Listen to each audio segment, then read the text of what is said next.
Shalom, selamat malam Bapak, Ibu, Saudara-saudari yang terkasih.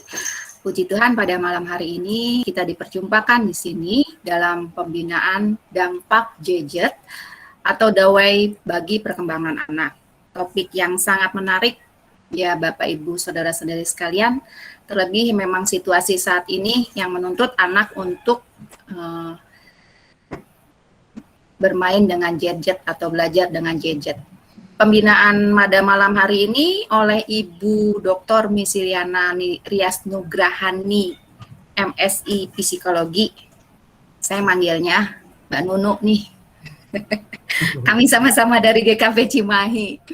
Baik, sebelum kita memulai acara, akan sedikit memperkenalkan CV dari Ibu Misiliana. Ibu Misiliana adalah dosen Fakultas Psikologi Universitas Kristen Maranatha dari tahun 2001 sampai sekarang, mendalami ilmu psikologi dengan kekhususan individu, adaptasi, dan organisasi. S1 Psikologi dari Universitas Padjadjaran, S2 dan S3 dari Universitas Indonesia. Pembicara dan peneliti dalam bidang pengembangan diri, adaptasi, keluarga, dan organisasi. Kepala Pusat Penelitian dan Pengabdian Masyarakat Fakultas Universitas Kristen Maranatha. Editor Jurnal Humanitas Maranatha. Demikian sebagian dari CV Ibu Misiliana. Sebelum kita akan memulai pembinaan pada malam hari ini, saya akan membacakan susunan acara. Yang pertama adalah pembukaan, yang kedua adalah doa, kemudian pengantar, pemaparan materi, pujian dan persembahan, dan doa penutup. Baik, kita akan memulai acara pembinaan pada malam hari ini dan kita akan berdoa yang dipimpin oleh Penatua Via Nurita. Dipersilahkan.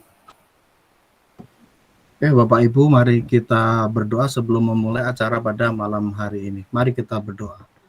Tuhan, terima kasih kembali kami diperjumpakan dalam pembinaan jemaat pada malam hari ini. Kami percaya bahwa semua ini terjadi karena kehendak kami percaya bahwa Engkau akan memberkati pembinaan ini awal, pertengahan, hingga akhir dengan keadaan selamat. Kiranya apa yang kami perbincangkan pada malam hari ini berguna dalam kehidupan kami sehari-hari. Kami percaya bahwa Engkau akan memberkati kami semua dalam pembinaan pada malam hari ini. Berkatilah Ibu Misi sebagai narasumber dan teman-teman yang bertugas pada malam hari ini ya Tuhan. Tuhan, berkatilah kami, di dalam nama Kristus kami berdoa. Amin. Kami kembalikan ke pengantar. Ya, terima kasih Bu Epi, Pak Nunung. Bapak Ibu yang terkasih dalam Tuhan, puji Tuhan kita saat ini mengadakan acara kembali pembinaan ya untuk warga jemaat ya, yang memang kita setiap minggu kedua dan keempat kebaktian rumah tangga kita isi dengan berbagai topik-topik pembinaan. Dan bersyukur pada malam hari ini sebenarnya ini sudah rencana yang lama ya Bu Misi ya. Kita sudah menghubungi Bu Misi ini sejak tahun 2020 gitu ya. Ini baru terrealisasi sekarang gitu ya, terkait dengan pembahasan kita saat ini. Ya memang sebuah topik yang menarik gitu ya, di mana dampak gadget ini luar biasa, terlebih juga karena situasi pandemi ini ya, yang kemudian menggiring kita ya, baik itu dari anak-anak sampai orang dewasa, otomatis kita handphone ini yang tadinya adalah mungkin kebutuhan sekunder, sekarang menjadi kebutuhan primer ya. Anak-anak pun juga tidak terlepas daripada itu. Nah tentu dalam hal ini ada dampak positif, tapi juga ada dampak negatifnya ya. Nanti mungkin Bu Misi lah yang akan menjelaskan pada kesempatan saat ini. Terima kasih untuk di tengah-tengah kesibukannya gitu ya. Saya mendengar bahwa Bu Misi ini juga kuliahnya kadang-kadang sampai malam ya Bapak Ibu. Tapi puji Tuhan yang menyediakan waktunya untuk kita pada malam hari ini untuk memberikan pencerahan terkait dengan tinjauan secara psikologi ya, untuk dampak gadget khususnya bagi perkembangan anak. Untuk itu sekali lagi yang mengucapkan terima kasih untuk Ibu Misi dan juga terima kasih untuk Litbang dan juga untuk tim yang mencoba untuk mengemas acara pembinaan-pembinaan yang saya lihat materi-materinya sangat berkualitas ya, sangat baik Sekali lagi ucapkan terima kasih. Mangga Pak Daniel sebagai moderator dan Bu Misi sebagai penyaji. Mangga Pak Daniel. Baik, terima kasih Pak Pendeta. Ibu Bapak, saudara-saudara yang dikasihi Tuhan. Ya, sebenarnya tadi sudah diperkenalkan oleh pembawa acara Bu Evi, demikian juga oleh Pak Pendeta Aguh tentang pembicara atau pemateri pada malam ini, yaitu Ibu Dr. Miss Liana Rias Nugrahani, Magister Psikologi. Saya kira kita Majelis Jemaat tidak salah memanggil Bu Miss Liana sebagai narasumber pada acara malam ini, yaitu dampak dari gadget terhadap perkembangan psikologis anak, pendekatan dari psikologi. Ibu Bapak, saudara yang dikasihi Tuhan, tentu karena ini adalah acaranya tentang parenting, yaitu tentang pola pengasuhan orang tua. Tentu pola pengasuhan orang tua zaman ya yang lahir 1980-1990 atau generasi Y tentu berbeda dengan pola pengasuhan orang tua yang lahir dekade 2000-2010 atau generasi Z gitu ya. Apalagi kalau sekarang dikenal dengan generasi milenial, tentu berbeda pola asuh generasi kolonial mungkin ya. Mungkin di kita yang kolonial hanya beberapa orang. Untuk mempersingkat waktu, saya persilahkan kepada Ibu Miss Liana untuk menyampaikan materinya. Saya beri waktu 45 menit mungkin ya. Lebih banyak untuk tanya jawab selebihnya, Bu. Silakan, Bu. Enggak. Baik. Terima kasih Bapak Ibu atas undangannya pada malam hari ini. Mudah-mudahan suara saya cukup terdengar ya, karena koneksi di sini agak kurang bagus dari tadi. Ya. Sekali lagi terima kasih buat undangannya. Semoga apa yang nanti saya berikan kita bisa menambah wawasan dan kita bisa berdiskusi ya, karena saya juga sebagai orang tua pasti mengalami hal yang sama ya dengan Bapak Ibu semua. Begitu. Saya akan coba share screen dulu ya Bapak Ibu ya.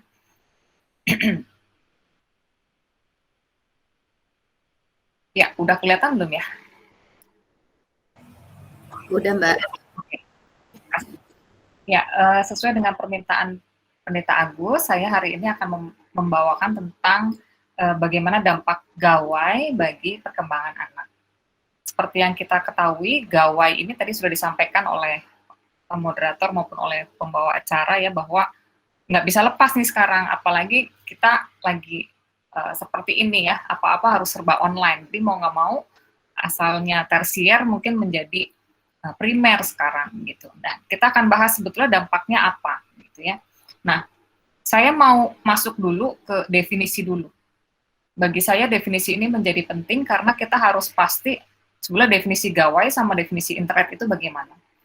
Nah, kalau Bapak Ibu perhatikan, gawai itu sebetulnya adalah peranti elektronik ya. Jadi peranti elektronik, ini saya agak besarkan supaya Bapak Ibu bisa membacanya. Peranti elektronik atau mekanik dengan fungsi praktis.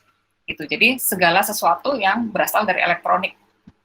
Jadi bisa macam-macam gawai itu sebetulnya. Tidak hanya handphone gitu ya, tidak hanya tablet, tidak hanya komputer, tapi sebetulnya radio, TV, ya, stereo system itu semua sebetulnya gadget, gawai sebetulnya gitu.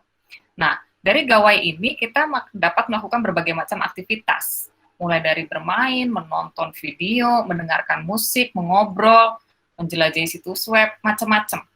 Nah, artinya ketika aktivitas ini kita kerjakan memakai gawai, sebetulnya secara implisit ada penggunaan internet di dalamnya.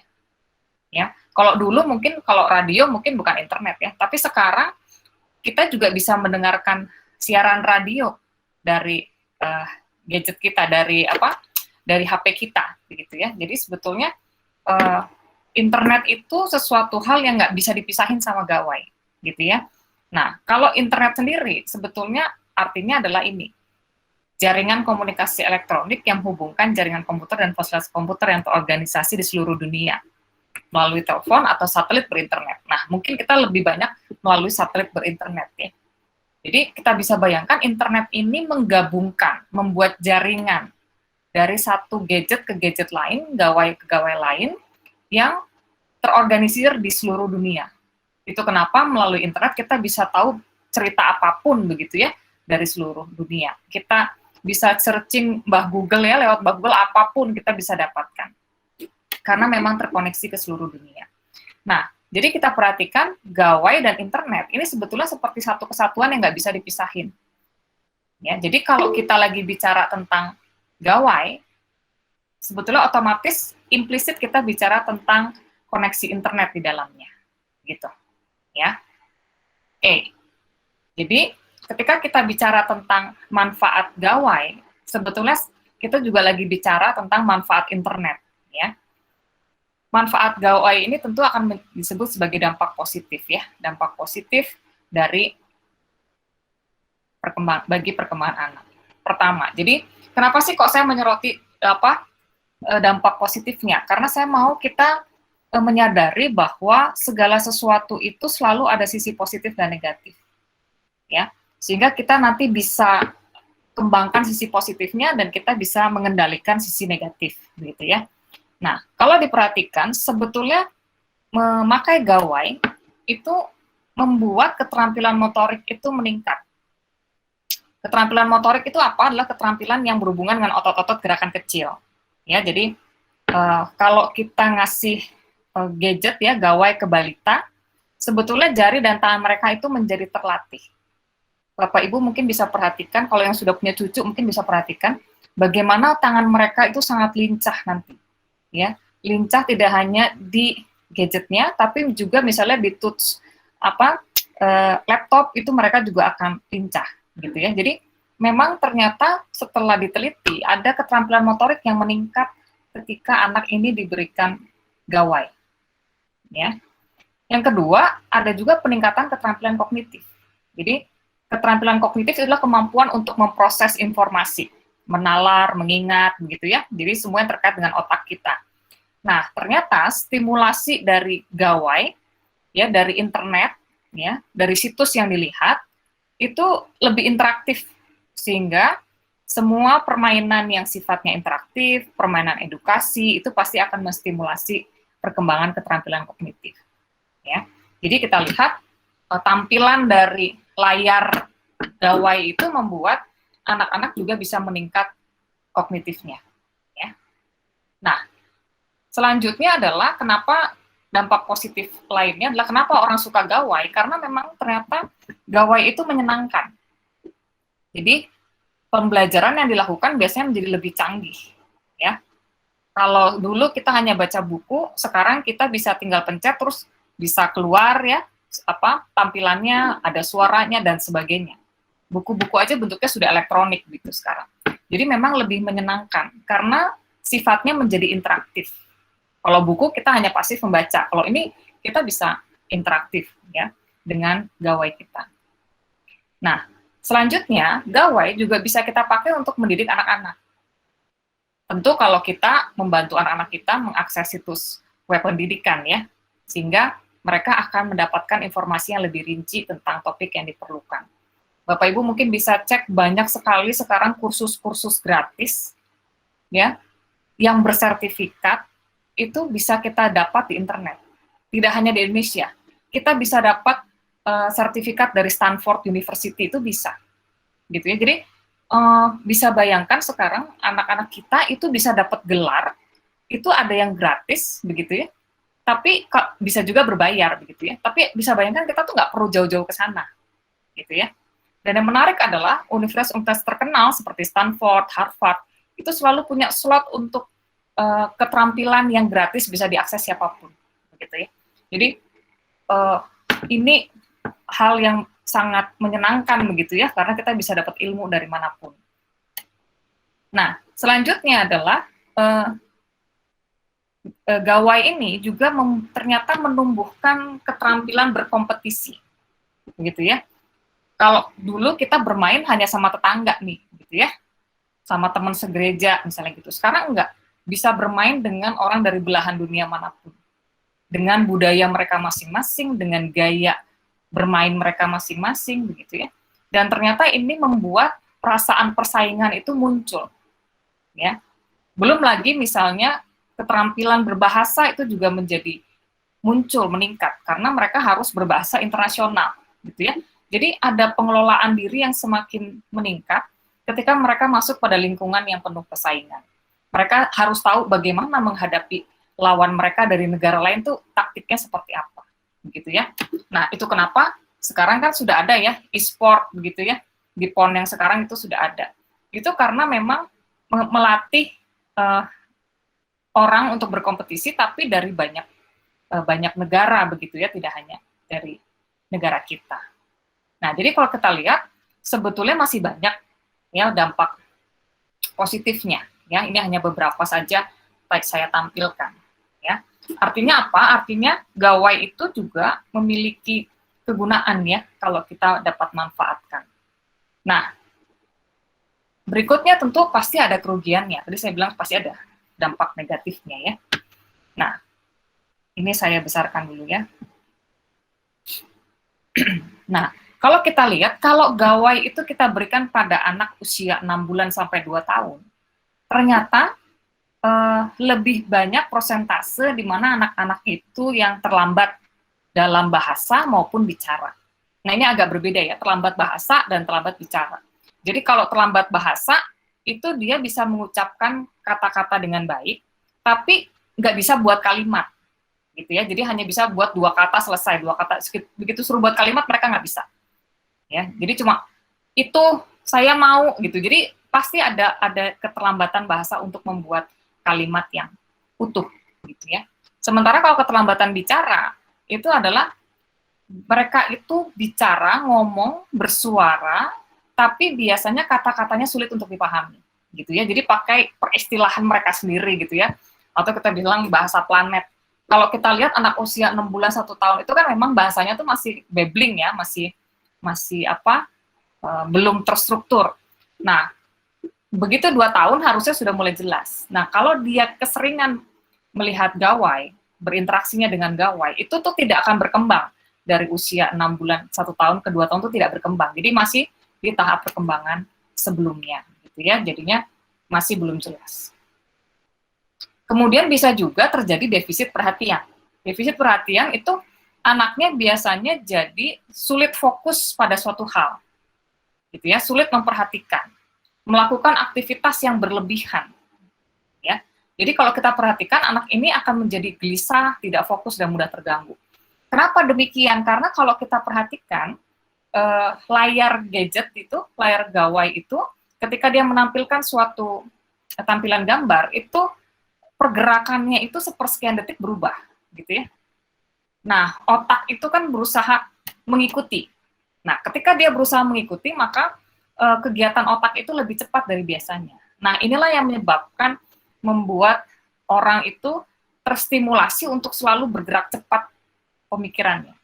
Ya, nah untuk anak-anak yang masih di bawah 2 tahun, ini menstimulasi dia untuk menjadi defisit perhatiannya, menjadi tidak mudah teralihkan, terdistraksi, begitu ya, terdistraksi. Itu kenapa kalau kita perhatikan anak-anak yang mudah terdistraksi, kalau dia nggak main gadget, itu kan dia aktif begitu ya, kemana-mana. Tapi begitu dikasih gadget, dia itu menjadi tenang. Kenapa? Karena mata dan otaknya itu sudah tersimulasi secara cepat oleh gadgetnya, begitu. Ya. Nah, jadi itu salah satu hal yang perlu kita awasi begitu ya terhadap penggunaan gadget karena hal tersebut. Nah, hal lain adalah muncul juga masalah belajar. Kalau kita perhatikan sekarang, kalau dulu tuh di meja makan sambil makan itu bisa sambil ngobrol. Kalau sekarang enggak mungkin ya. Di meja makan semua dengan gadgetnya masing-masing. Yang satu nonton video, yang satu dengerin musik, yang satu nonton TV dan sebagainya. Gitu ya. Jadi waktu berkomunikasinya pun menjadi terbatas. Padahal anak itu ketika dia belajar bicara atau belajar bersosialisasi, itu pertama kali dia belajar dari keluarganya, gitu ya. Kalau keluarganya aja udah nggak ada waktu, gitu ya, sibuk sendiri, ya pasti dia nggak akan belajar. Tidak belajar kata-kata baru, tidak tahu cara berkomunikasi, gitu ya. Nah, itu bisa terjadi. Jadi kita perhatikan keterlambatan bicara tidak sekedar dia sibuk dengan gadgetnya, tapi juga karena nggak ada stimulasi pembicaraan dari orang lain. Gitu. Nah, Selain itu, anak kecil ya di bawah 5 tahun itu memang lebih bagus kalau dia bereksplorasi itu dalam konsep 3 dimensi. Jadi benda nyata gitu ya daripada 2 dimensi. Kalau gadget itu kan bentuknya 2 dimensi ya. Gitu. Jadi dia tidak memegang. Jadi dia hanya melihat ya. Kalau eksplorasi itu bagusnya 3 dimensi. Nah, itu kenapa harus 3 dimensi? Karena kalau 3 dimensi semua sensasi penginderaan itu akan ikut gitu ya. Jadi ketika dia menyentuh, ada perabaan masuk, begitu ya. Kalau kita lihat di gawai kan enggak, gitu. Nah, jadi itu yang akan terjadi kalau anak banyak belajarnya itu dengan gawai. Nah, kerugian lainnya adalah adanya kecemasan. Nah, kecemasan ini biasanya muncul kalau anak sudah mulai seneng banget atau berlebihan bersama gawainya begitu ya. Jadi kenapa dia muncul perasaan marah, tegang begitu ya? Karena bagi dia itu menjadi kebutuhan yang harus segera dipuaskan. Gitu. Sehingga perasaan ini akan hilang kalau perangkat itu dikembalikan begitu ya. Jadi kita bisa lihat ada anak kecil mungkin sama ibunya, ayo makan dulu, diambil HP-nya. Terus dia jadi marah gitu ya, nangis gitu. Begitu dikasih lagi dia diem gitu. Nah, berarti ini sudah ada gangguan kecemasan gitu ya, di mana dia mulai mengidentifikasi, mulai tidak bisa melepaskan diri dari gawainya gitu ya. Belum lagi ada ancaman nilai moral. Kita tahu ya bahwa konten internet itu banyak juga yang immoral. Ya, jadi kalau anak-anak itu masih naif, belum pemikiran kritisnya belum berkembang, maka dia tentu akan bisa terpengaruh oleh informasi-informasi ya yang ada di internet. Ya. Juga ada masalah kesehatan. Ya, seperti kita tahu, makanya disebut ya kadang sekarang tuh generasi mager ya, karena malas gerak, tiduran aja, duduk gitu ya, dan dengan gadgetnya. Nah, kurang aktif bergerak ini bisa membuat kesehatan terganggu. Yang paling sering adalah menjadi kelebihan berat badan atau obesitas.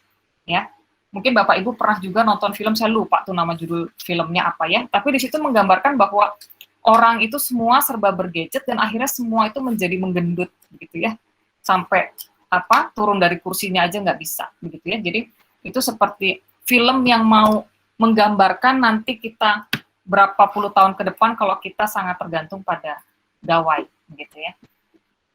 Nah, ini masalah kesehatan. Jadi kalau kita perhatikan tadi ya, ada keuntungannya, ada kerugiannya dari penggunaan gawai ini. Nah, tadi saya sudah katakan bahwa gawai ini nggak pernah lepas dari internet. Jadi saya mau bahas tentang adiksi internet. Adiksi internet atau ketergantungan terhadap internet, ini penggunaan internet yang berlebihan. Ya, kenapa saya kok ngebahas ini sih? Karena saya pengen Bapak Ibu bisa bedakan antara orang yang senang, baru sekedar senang bermain dengan gawai atau internet, dengan orang yang sudah ketergantungan. Karena ini akan beda sekali dan akan mempengaruhi bagaimana kita menyikapi atau menanganinya, begitu ya. Nah, ini saya tampilkan yang sudah ketergantungan, ya. Kalau kita sebut adiksi, begitu ya, berarti dia sudah ketergantungan, maka penggunaan internetnya sudah berlebihan.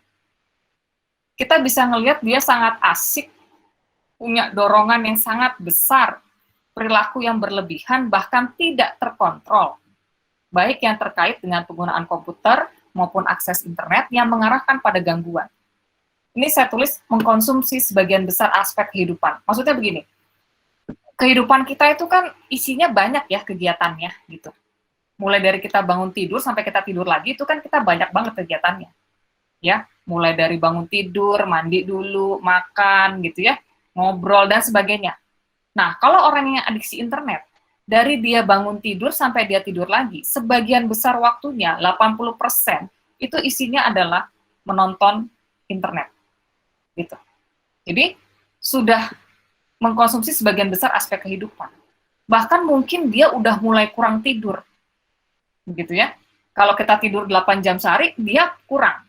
Karena apa? Karena sibuk dengan internetnya. Jadi kita lihat se-ekstrim itu kalau adiksi internet. Makanya di sini dikatakan cirinya adalah dia bermain di perangkat dengan internet dan menghabiskan 8 sampai 10 jam atau lebih per hari. Jadi kita lihat ini bermain ya. Jadi maksud saya jangan disamakan dengan kita yang lagi kerja plus sekolah gitu ya, itu beda. Tapi bermain, ini bermain ya. Bermain di perangkat dengan internet 8 sampai 10 jam atau lebih. Setidaknya 30 jam per minggu. Ya, 30 jam per minggu itu kan kalau kita bagi 6, berarti kurang lebih sehari itu dia 5 jam. Ya, ini minimal. Lebih dari situ itu kita bisa sebut sebagai adiksi. Nah, tidak hanya sekedar jam yang perlu dilihat, tapi juga apakah dia mulai mengabaikan ya kegiatan yang harusnya dia kerjakan sehari-hari. Ya, jadi di sini katakan dia juga mulai mengabaikan makan, tidur, berelasi. Jadi tadi saya bilangnya dia bisa aja jadi nggak tidur, gitu ya, karena sibuk bermain game, misalnya begitu. Dia jadi nggak mau makan karena dia lagi sibuk bermain game, gitu. Jadi kita bisa perhatikan bahwa kegiatan dia sehari-hari itu jadi tidak berlangsung dengan baik karena dia sangat tersedot dengan kegiatan internet ini.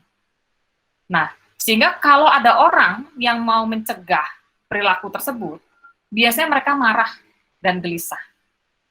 Ya, nah Bapak Ibu ngebandinginnya gitu ya dengan orang yang dalam tanda petik ya masih normal tuh begini. Kalau misalnya kita bilang, udah dong, kok main terus, yuk makan dulu yuk. Terus dia bisa makan tanpa marah-marah, begitu ya. Dia happy, dia bisa taruh dulu sebentar gadgetnya, bisa ngobrol gitu ya. Tanpa terus terpikir pada gadgetnya, itu berarti dia masih oke. Gitu ya. Atau bisa kita bilang, udah malam, tidur yuk. Terus tidur, gitu ya. Nah, itu berarti masih oke. Tapi kalau orang yang adiksi, itu udah nggak bisa. Kita bilang makan, dia nggak akan mau makan. Gitu ya. Kita suruh tidur, dia nggak akan tidur gitu. Jadi kalau dia merasa belum puas, belum selesai, dia nggak akan berhenti untuk bermain dengan gadgetnya, gitu ya. Maka kalau kita paksa, dia akan marah. Saya nggak tahu Bapak Ibu pernah dengar nggak ya berita, saya lupa 2 tahun yang lalu seingat saya. Seorang bapak, ibu dan anaknya sedang jalan di mall. Kemudian bapaknya tuh kesel sama anaknya karena anaknya itu selalu main gadget. Jadi selalu pegang HP-nya. Jadi sengaja diajak ke mall itu tujuannya supaya anaknya jangan pegang HP melulu gitu ya. Nah, tapi di sepanjang perjalanan sampai di mall, anak itu terus pegang HP. Jalan juga sambil melihat HP-nya. Karena bapaknya kesel, direbut HP-nya dan dilempar ke bawah. Dilempar ke bawah, maksudnya gini, mereka kebetulan ada di lantai, saya lupa, 4 atau 5 begitu ya, di mall tersebut, dan dia lempar ke lantai 1. Dan apa yang terjadi? Anak itu ikutan terjun ke lantai 1. Begitu. Ya. Nah, itu ciri orang adiksi internet. Jadi sudah nggak bisa melihat realita dengan baik. Kalau kita mungkin kalau HP kita dilempar, mungkin kita hanya bengong aja gitu ya. Bengong, kita nggak mungkin lompat gitu. Tapi kalau ini enggak, itu udah, tadi yang saya bilang, udah terlalu melekat dengan gadgetnya. Jadi bagi dia mengejar gadget ke bawah itu lebih penting daripada hidupnya. Jadi itu kejadian yang sangat tragis ya kalau menurut saya. Dan itu ada di Indonesia, di Jakarta seingat saya waktu itu. Ya, jadi kita lihat bagaimana adiksi internet ini ternyata ada. Ya. Kalau kami di psikologi itu punya kamus semua gangguan psikologis, itu adiksi internet tuh dulu nggak ada. Sekarang di tahun 2014, di kamus yang baru, mulai 2014, 2015, itu mulai dimasukkan tentang adiksi internet. Karena ternyata ini penyakit yang ternyata menyerang banyak orang. Begitu. Jadi sebenarnya sudah diprediksi sejak tahun 2015 bahwa kita akan ada adiksi internet.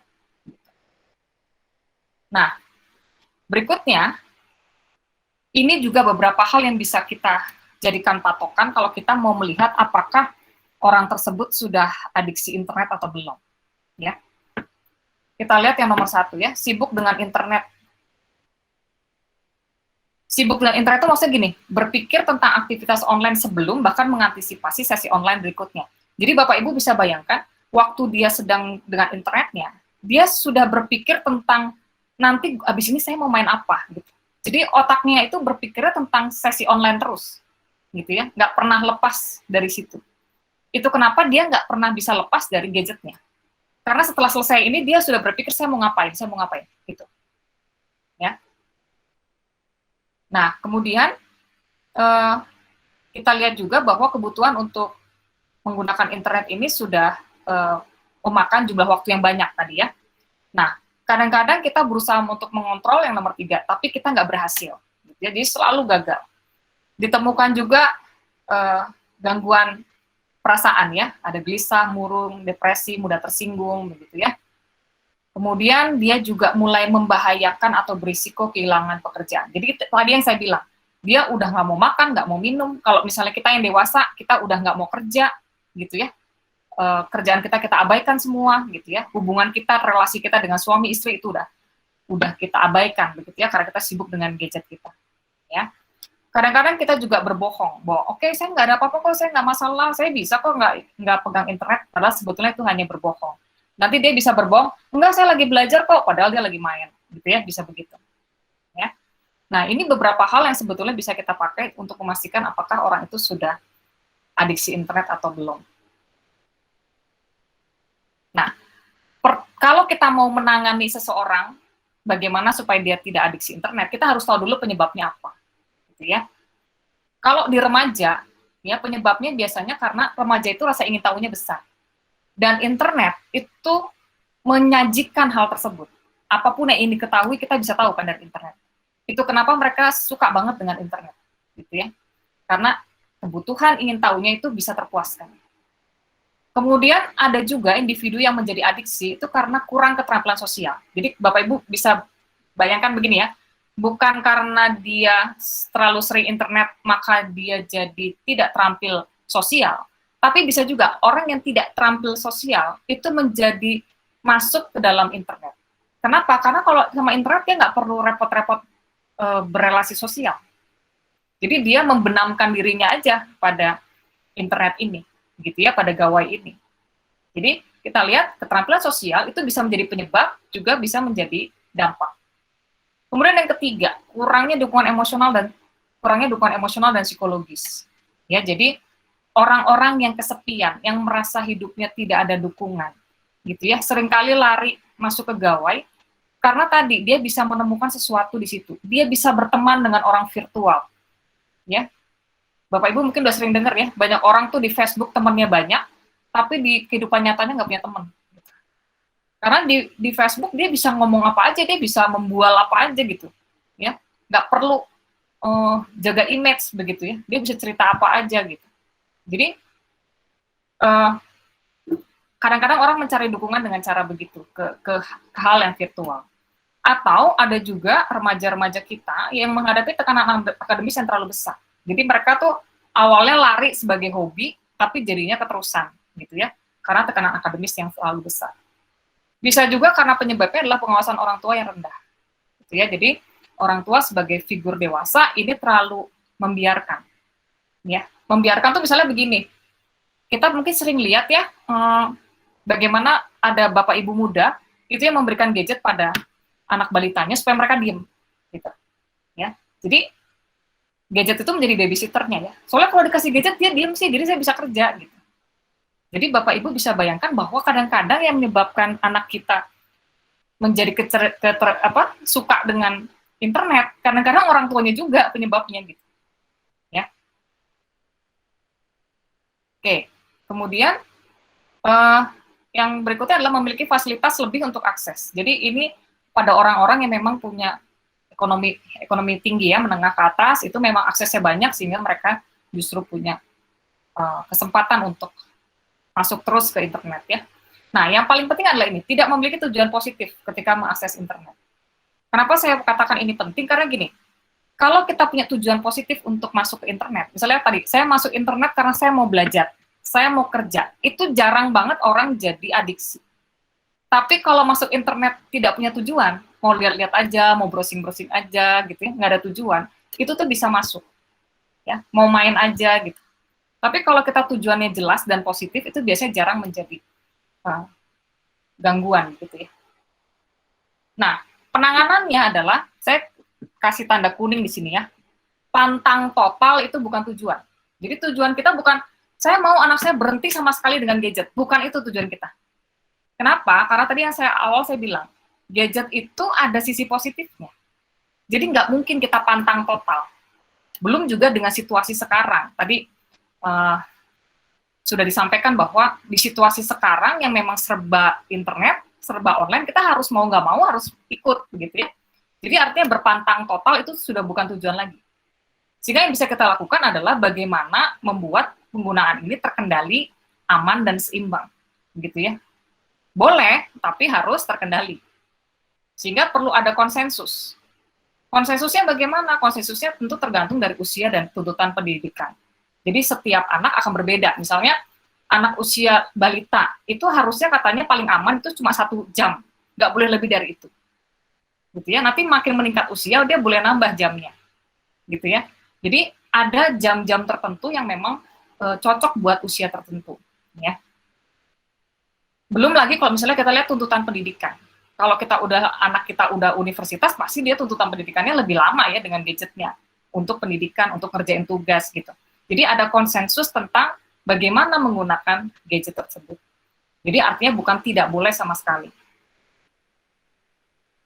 Nah, secara rincinya begini, tadi ya konsensus ini saya tulis sebelum memberikan fasilitas. Jadi kalau anak kita pengen minta, kita harus buat konsensus dulu. Oke, mama akan beliin ini, tapi gini ya cara makainya ya. Nggak boleh sampai malam ya. Hanya boleh sampai jam 8 malam ya, nggak boleh. Jadi konsensus itu sudah dilakukan sebelum diberikan fasilitas. Jadi anak tahu bahwa ini diberikan dengan tujuan apa dan apa batasannya. Gitu ya. Nah, setelah itu, saya masuk ke yang ketiga ya, konsensus waktu tanpa gawai. Kita bisa juga, kapan kita nggak bergawai ria, begitu ya. Oke, misalnya saat kita makan malam, nggak boleh ada yang pegang gadget, misalnya gitu. Kalau hari Minggu, nggak boleh, misalnya gitu. Jadi ada waktu libur, jadi harus ada waktu libur. Gitu. Kalaupun tidak 1 hari libur, paling nggak ada jam libur. Gitu ya.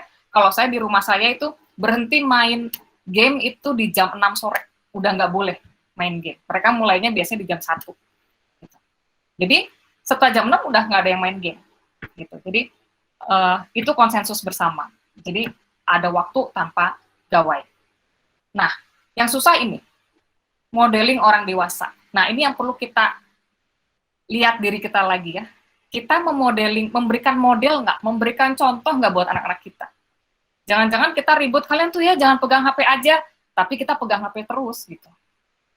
Kalau di meja makan, jangan pegang HP, terus kita tanpa sadar kita yang justru kita pegang HP, sibuk balas WA.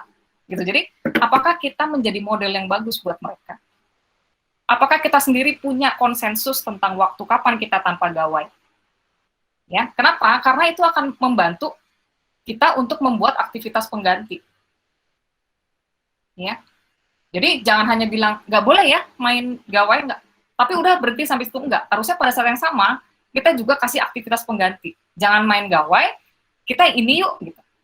Jadi ada alternatif.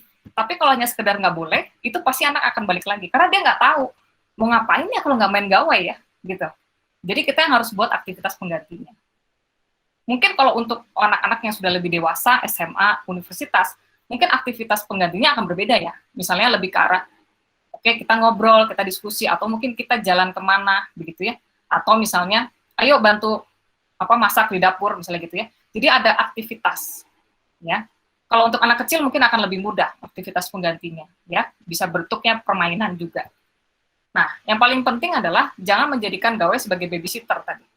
Jadi karena kita capek, karena kita mau kerja, aduh saya mau kerja nih, tugas saya banyak, tapi ini kayaknya anak ribut banget, saya kasih gawai. Nah, itu udah salah satu yang salah gitu ya, jadi membuat mereka jadi tergantung juga pada gawai. Yang paling penting adalah berikan penghargaan kalau berhasil. Kalau mereka berhasil, kita boleh berikan pujian atau reward gitu ya, tentang keberhasilan mereka untuk lepas dari gawainya. Bisa juga bentuk penghargaan itu hanya berbentuk seperti nasihat terselubung. Tuh kan, ternyata bisa kan, nggak pakai gawai, seneng kan, bisa begini bareng-bareng sama papa, misalnya begitu. Ya, jadi mereka mengetahui bahwa iya ada manfaatnya. Nah, hal-hal seperti itu sebetulnya bisa digunakan. Memang kelihatannya sangat idealis, tapi sebetulnya ini practicable ya, jadi bisa dilakukan. Jadi kita harus sampai pada kesimpulan gawai itu sebagai penolong dan bukan sebagai penguasa. Jadi dia menolong semua pekerjaan kita, tapi dia tidak boleh menguasai hidup kita. Ya, jadi sulit memang menjauhkan anak dari gawai, tapi sebenarnya kita masih bisa kasih batas waktu penggunaan. Mungkin akan lebih sulit untuk anak-anak yang sudah lebih dewasa ya, SMA, universitas itu pasti lebih sulit, gitu ya. Tapi balik lagi kalau kita memberikan kedisiplinan itu selalu dari anak-anak masih muda. Jadi untuk anak dari balita sampai ke SMP itu batasan itu harus jelas, sehingga kalau mereka udah disiplin, di dewasanya mereka pun akan disiplin. Ya. Nah, yang paling penting adalah kalaupun mereka mau gawai, kita harus bilang bahwa situs yang dipakai adalah situs yang tujuannya untuk belajar, untuk meningkatkan keterampilan. Jadi harus ada porsinya gitu, nggak sekedar main, tapi harus ada porsi melihat situs pendidikan. Ya, kalau saya biasanya nyuruh anak-anak itu melihat situs podcast ya, sekarang kan banyak podcast. Tapi podcastnya itu sesuai dengan minat mereka. Misalnya kayak anak saya yang pertama itu sukanya dengan IT. Dia akan lihat podcast IT. Jadi dia punya banyak pengetahuan tentang IT. Anak saya yang kedua itu suka dengan astronomi. Dia akan lihat tentang space, luar angkasa, gitu podcastnya. Jadi ada ilmu yang dipakai. Gitu. Nah, sehingga harapannya kalau kita pakai gawai ini dengan cara yang konstruktif, harapannya pikiran kita akan lebih sehat tentu ya, menjadi tidak tergantung. Nah, jadi tujuan dari penggunaan gawai itu biasanya bisa meredam kecenderungan kita untuk menjadi adiksi, begitu ya. Karena orang yang adiksi itu seringkali muncul karena ketika dia memakai gawai atau internetnya tidak punya tujuan, tidak jelas dia mau ngapain, gitu. Sehingga akhirnya dia terbenam dalam kegiatan tersebut.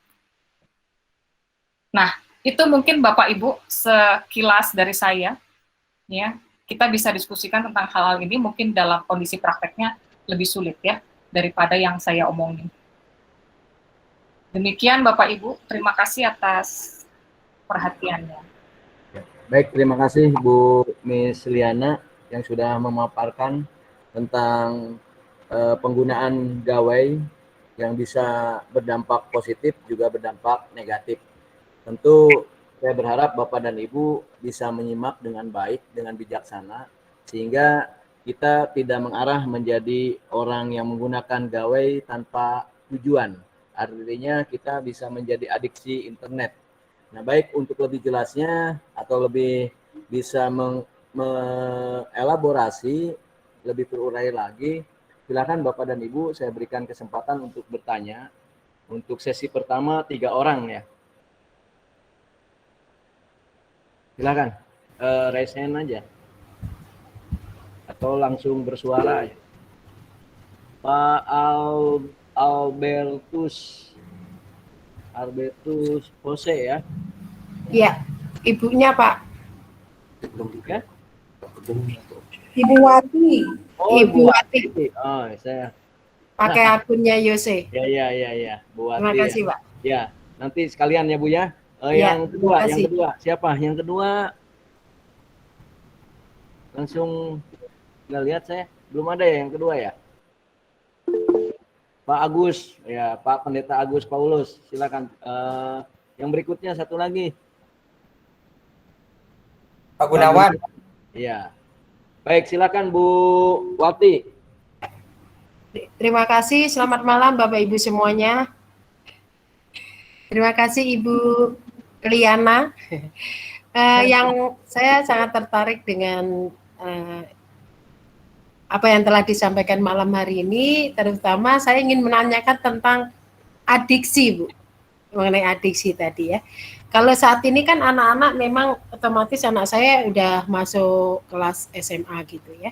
Pasti banyak menggunakan, karena semuanya sistem daring, pasti menggunakan gawe. Nah, tadi saya tertarik dengan adiksi tadi gitu. Nah, bagaimana untuk mengatasi kondisi anak yang usia sudah remaja atau apa gitu ya? Kalau sudah masuk ke mengarah ke arah adiksi itu bagaimana untuk penanganan selanjutnya gitu ininya agar tidak masuk dalam adiksi yang lebih repot lagi gitu Bu. Maksudnya gimana gitu cara penanganannya? Terima kasih Bu. Poinnya sudah bisa tertangkap ya, bagaimana agar anak menggunakan gawai atau internet tapi tidak mengarah kepada adiksi internet gitu ya Bu ya. Bu Oh, Wati. Pak, terima Langsung kasih. dibahas Bu Miss Liana. Langsung dijawab ya Pak. Oh iya, silakan. Baik, Ibu, makasih buat pertanyaannya. Jadi apa ya? Saya tahu banget ya. Maksudnya saya juga anak saya SMA. Jadi saya tahu banget memang susah ya Bu ya. Jadi kadang-kadang kita nggak bisa bedain sebetulnya tuh dia lagi internet tentang sekolah, tentang tugas, atau lagi main. Kadang-kadang kita nggak bisa bedain, gitu ya. Nah, kalau kita misalnya mau apa? Mungkin saya lebih sharing saya sebagai orang tua kali ya. Gini, jadi kami itu biasanya nanya nih, kamu sekolah sampai jam berapa? Ada tambahan atau enggak? Gitu ya. Kebetulan anak saya udah kelas 3, jadi suka ada tambahan sekolah. Gitu ya. Sehingga saya tahu, oh saya sampai jam 3 mah. Nah, jadi saya tahu waktu sampai jam 3 itu dia lagi sekolah. Gitu. Nah, setelah jam 3 itu, saya tanya, kamu masih buka komputer buat apa? Gitu. Aku mau main. Oke, sampai jam berapa mainnya? Gitu. Biasanya saya nanya gitu. Sampai jam 5, jam 6 boleh nggak? Oke, boleh. Gitu ya. Nah, setelah jam itu, biasanya saya mengingatkan, udah selesai, udah jam 6, ayo matiin komputernya. Gitu. Nah, jadi kalau menurut saya tuh caranya tuh kalau saya gitu, jadi memastikan kegiatan dia apa sehingga saya tahu dia buka gadgetnya itu tujuannya apa, gitu ya. Karena tadi saya bilang orang adiksi itu biasanya melakukan tanpa tujuan. Nah, tadi saya bilang nggak mungkin juga kita nyuruh anak kita tuh nggak boleh main, itu nggak mungkin, ya karena itu tuh seperti rekreasi kan gitu ya. Setelah mereka belajar, mereka ada waktu rekreasi. Jadi bagi saya juga itu penting. Karena saya sudah pernah coba nih ke anak saya, nggak boleh main di waktu sekolah. Jadi setelah jam 3 berhenti, nggak boleh main. Itu justru prestasi mereka tuh menurun kalau anak saya ya. Kemudian saya ngobrol dan mereka bilangnya soalnya bosen sih, belajar terus kapan kami rekreasinya gitu. Sehingga akhirnya kami mengambil konsensus bahwa oke, boleh main tapi nggak lama-lama, nggak seperti di hari Minggu. Misalnya gitu. Nah, setelah dilakukan itu ternyata prestasi mereka balik lagi gitu ya. Kalau saya tuh ternyata begitu anak-anak saya. Jadi artinya setiap hari anak saya ada jatah main tuh ada selalu. Nah, jadi kalau di saya ya Bu, berkomunikasi dan membuat konsensus tentang batasan waktu itu cukup efektif kalau untuk anak saya, gitu ya. Mungkin Ibu punya cara yang lebih tepat mungkinnya buat anak Ibu. Nah, selain itu juga tadi yang saya bilang, kalau begitu mereka udah matiin komputer, kadang-kadang kita nggak tahu juga apa yang dia lihat di HP-nya, gitu ya. Nah, itu kadang-kadang saya tanya, lagi ngapain, nonton video apa, gitu ya, karena saya lihat mereka selalu buka YouTube. Oh, lagi nonton ini, gitu ya. Nanti saya bilang, oke, itu mau sampai jam berapa nonton video podcastnya, gitu ya. Nanti dia bilang sampai jam berapa. Nanti kita bisa bargaining tuh, bisa konsensus semua sampai jam berapa. Setelah itu, gadget biasanya ditaruh untuk dicas, gitu ya, saya nggak boleh ambil lagi. Nah, pada saat yang sama, biasanya juga saya kasih mereka apa tuh namanya, situs-situs yang menurut saya bagus, gitu ya. Ini situs ini tentang ke anak saya yang kedua, ini tentang astronomi deh, coba dilihat deh bagus, ya. Jadi mereka akan coba. Nah, kalau saya sih gitu sih Bu. Nah, kalau tadi Ibu bilang adiksi, tadi saya sudah sampaikan ya bahwa orang yang suka sama adiksi itu agak beda ya Bu. Kalau adiksi itu udah mulai masuk ke gangguan klinis. Jadi maka tadi saya bilang mereka udah betul-betul melekat, tidak bisa dipisahkan. Kalau suruh berhenti jadi marah-marah, bisa nggak mau tidur, itu berarti udah adiksi, udah klinis. Kalau udah sampai klinis, mau nggak mau harus dibawa berobat, ya, konseling dengan psikolog atau psikiater itu harus. Tapi kalau dia belum sampai di situ, berarti dia belum adiksi ya Bu, masih menggunakan internet dengan sering, baru sampai di situ. Itu artinya kita masih bisa mengelola dengan memberikan batasan-batasan waktu, berdiskusi, dan berkonsensus tentang hal tersebut. Itu sih Bu yang bisa saya sampaikan, mudah-mudahan terjawab. Ya. Terima kasih Ibu, terima kasih. Saya kira bisa dipahami ya Bu Wati ya. Bisa Pak, terima kasih. Artinya bahwa penggunaan internet kalau dengan tujuan yang jelas itu bukan mengarah ke adiksi. Adiksi ya ketika dia menggunakan internet atau gawai tanpa ada tujuan, bahkan dia ketergantungan. Saya kira kita tidak bisa, jangan sampai ketergantungan, dan kita pun tidak bisa menampik bahwa di kehidupan kita memang tidak bisa tanpa gawai. Jadi gawai tadi sudah disampaikan oleh Bu Miss Diana sebagai penolong, tapi bukan sebagai penguasa. Jadi kita boleh ditolong oleh gawai, tapi jangan diri kita dikuasai oleh gawai gitu ya. Baik, silakan untuk yang kedua Pak Terima Pendeta kasih. Agus. Ya, terima kasih. Saya tertarik dengan aktivitas pengganti, Bu Misi ya. Ya. Nah, itu bagaimana caranya terkait dengan khususnya untuk anak remaja ya. Nah, kira-kira aktivitas pengganti apa sih yang cocok gitu ya, yang sesuai itu dengan anak-anak remaja gitu ya. Soalnya di sini saya lihat juga banyak yang punya anak-anak remaja di sini ya, yang ikut Zoom ini ikut pertemuan ini gitu. Khususnya anak SMA ya, SMA kelas 1, kelas 2 gitu ya. Itu aja Bu Misi, terima kasih. Ya, baik, terima kasih Pak Pendeta. Aktivitas pengganti ini Pak sebetulnya akan lebih mudah kalau kita ganti dengan hobi dia, gitu ya. Tapi tentu hobinya bukan main game online ya, kalau hobinya itu nanti balik lagi gitu ya. Hobi dia yang lain gitu. Jadi memang kita yang harus cari tahu hobi dia apa gitu. Jadi beberapa teman saya itu biasanya menyediakan aktivitas pengganti itu seperti baca buku bareng gitu ya. Nah, akibatnya apa? Akibatnya teman saya juga harus baca buku karena kan tadi ya modeling orang dewasa itu menjadi penting. Dia nggak bisa hanya bilang, ayo nak baca buku terus dianya sibuk sendiri, nggak bisa. Jadi dia harus ikutan baca buku. Makanya aktivitas pengganti ini tidak hanya buat anaknya, tapi akibatnya juga jadi buat orang tua. Kalau teman saya begitu, karena kalau nggak gitu ternyata nggak efektif gitu. Kalau aktivitas pengganti lain tadi ya hobi, bisa kalau misalnya dia hobi bermain musik, kita mungkin bisa main musik bareng begitu. Jadi intinya adalah ke hobi sih sebetulnya. Kalau anak saya itu kebetulan hobinya itu ini yang satu itu main musik, jadi dia belajar gitar begitu ya, belajar gitar, jadi memfasihkan gitarnya.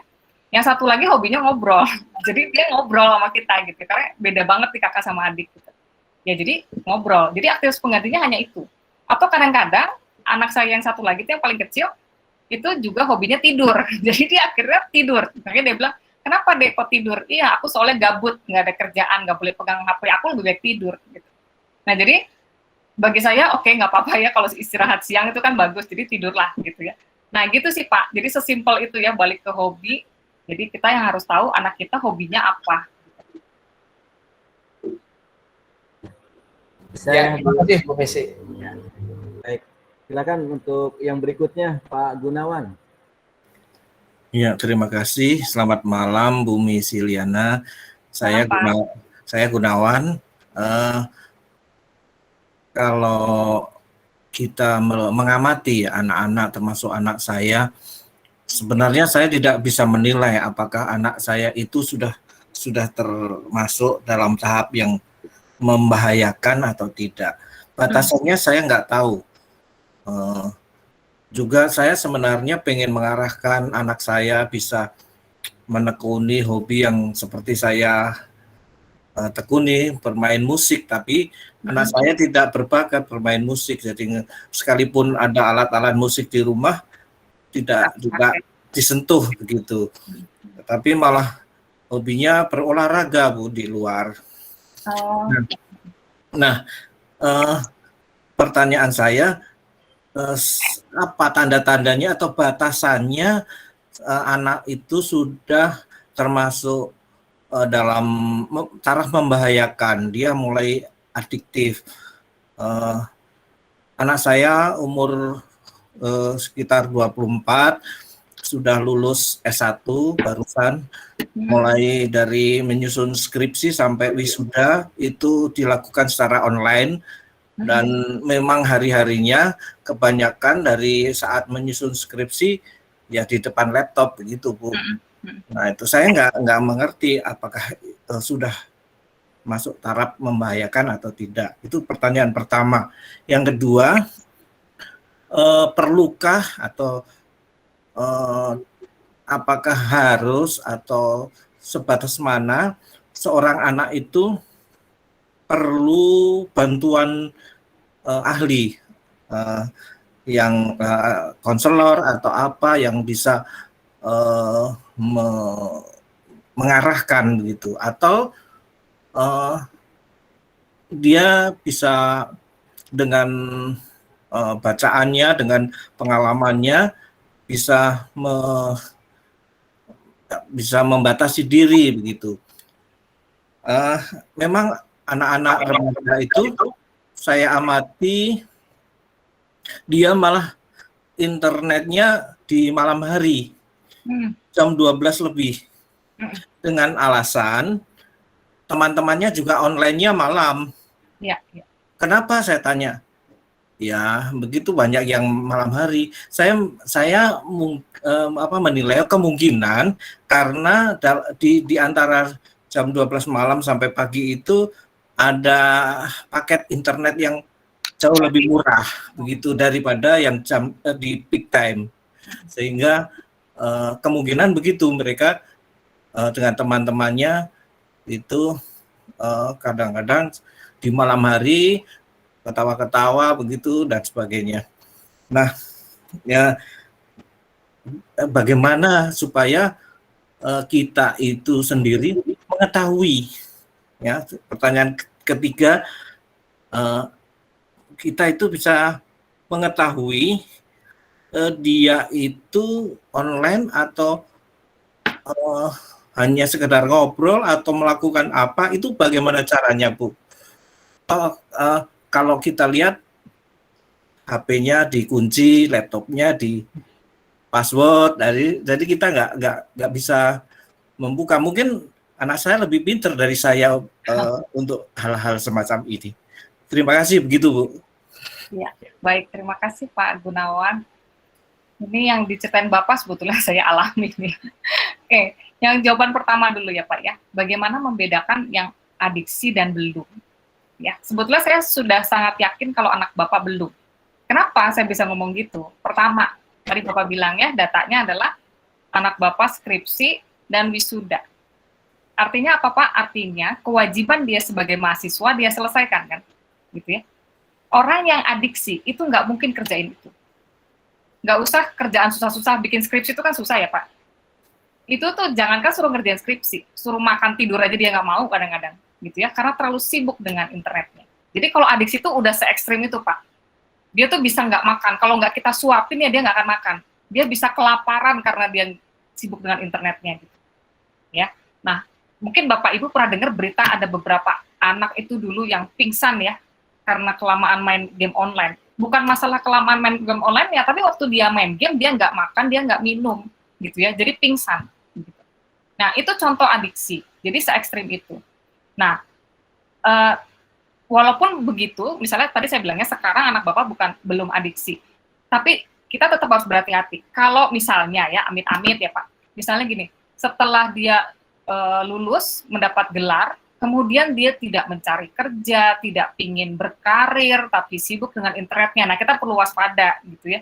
Ini kenapa nih gitu ya, kan biasanya kalau orang udah lulus S1, pengen cari kerja gitu ya. Artinya apa? Keberfungsian dia sebagai manusia yang ingin mencari nafkah itu tetap muncul. Nah, kalau orang adiksi ini nggak muncul keinginan itu. Pokoknya dia fokus aja sama internet, nggak peduli yang lain. Begitu ya. Jadi bedanya di situ Pak, semudah itu sebetulnya. Nah, untuk jawaban kedua, tadi kan Bapak nanya gimana kita tahu dia lagi buka apa gitu ya Pak? Malam-malam ya Pak? Yang kedua itu perlukah dia membutuhkan bantuan ahli? Ya.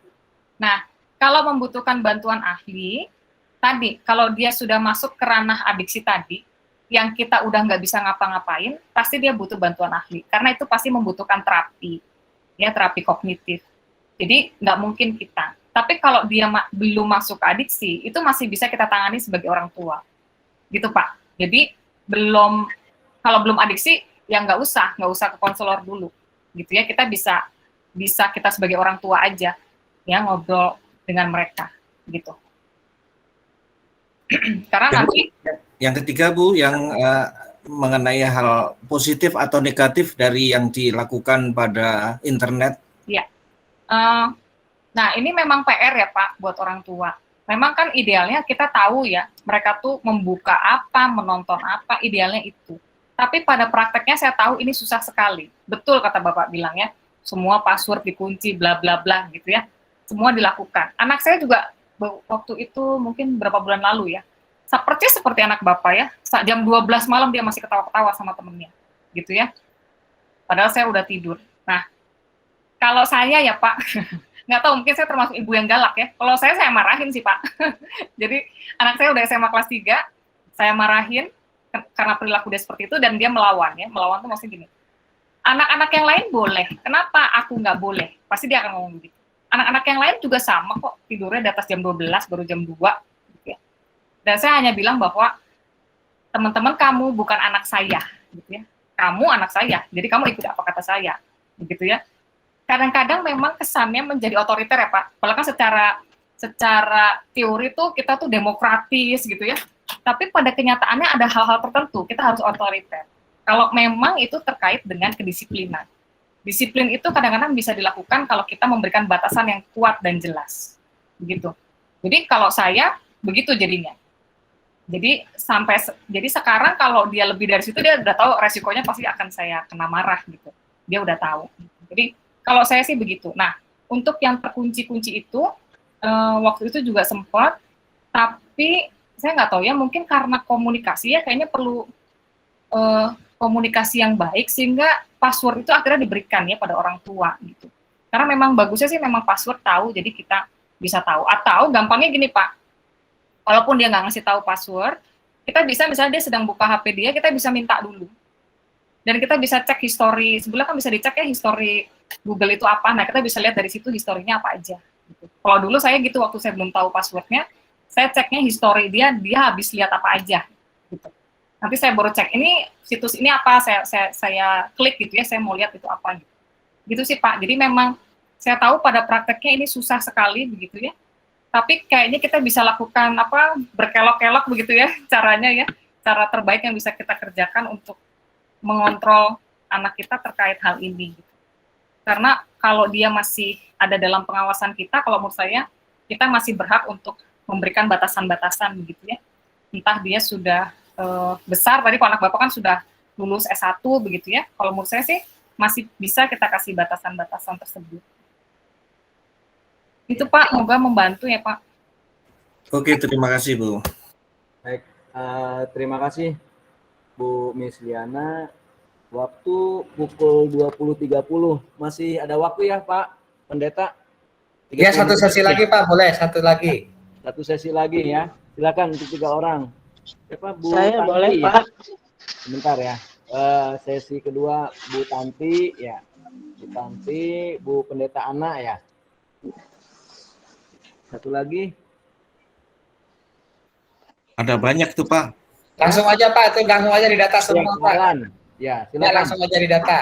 Ya, silakan Bu Tanti. Ada Bu Verenia juga nanti.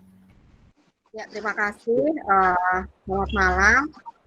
Mau menanyakan Bu Misliana, beberapa anak saya yang umurnya seumuran dengan anak saya sekitar 7 tahun itu membanggakan ketika anaknya itu menggunakan gadget dan bermain game.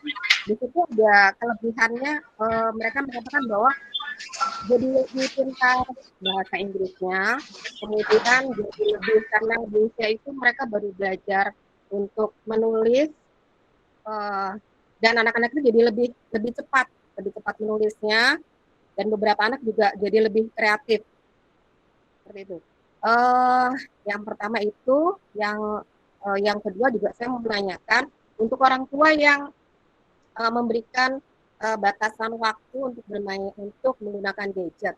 Tapi orang tua sendiri kan menggunakan gadget gitu ya. Dan sekarang gadget itu memang kita butuhkan untuk banyak hal, kerjaan, pelayanan, dan interaksi dengan rekan gitu ya. Nah itu bagaimana ketika kita meminta anak menggunakan gadget mungkin 1 jam saja atau 2 jam saja di satu hari, tapi orang tua sendiri memegang HP yang lebih lama seperti itu. Terima kasih.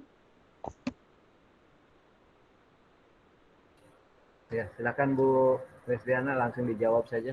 Ya, kalau saya lihat tadi yang pertama sebetulnya tadi terkait dengan dampak positif dari gadget ya Bu. Betul Bu. Jadi memang ditemukan bahwa anak-anak yang sering bermain gadget, tadi saya bilang ya keterampilan motoriknya lebih bagus, makanya kenapa tadi mungkin menulisnya lebih cepat gitu ya.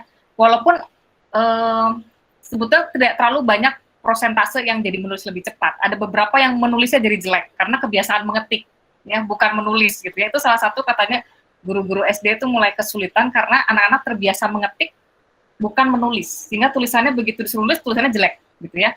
Nah, jadi beruntunglah kalau misalnya tadi ya anak ibu yang 7 tahun jadi lebih cepat menulis. Ya.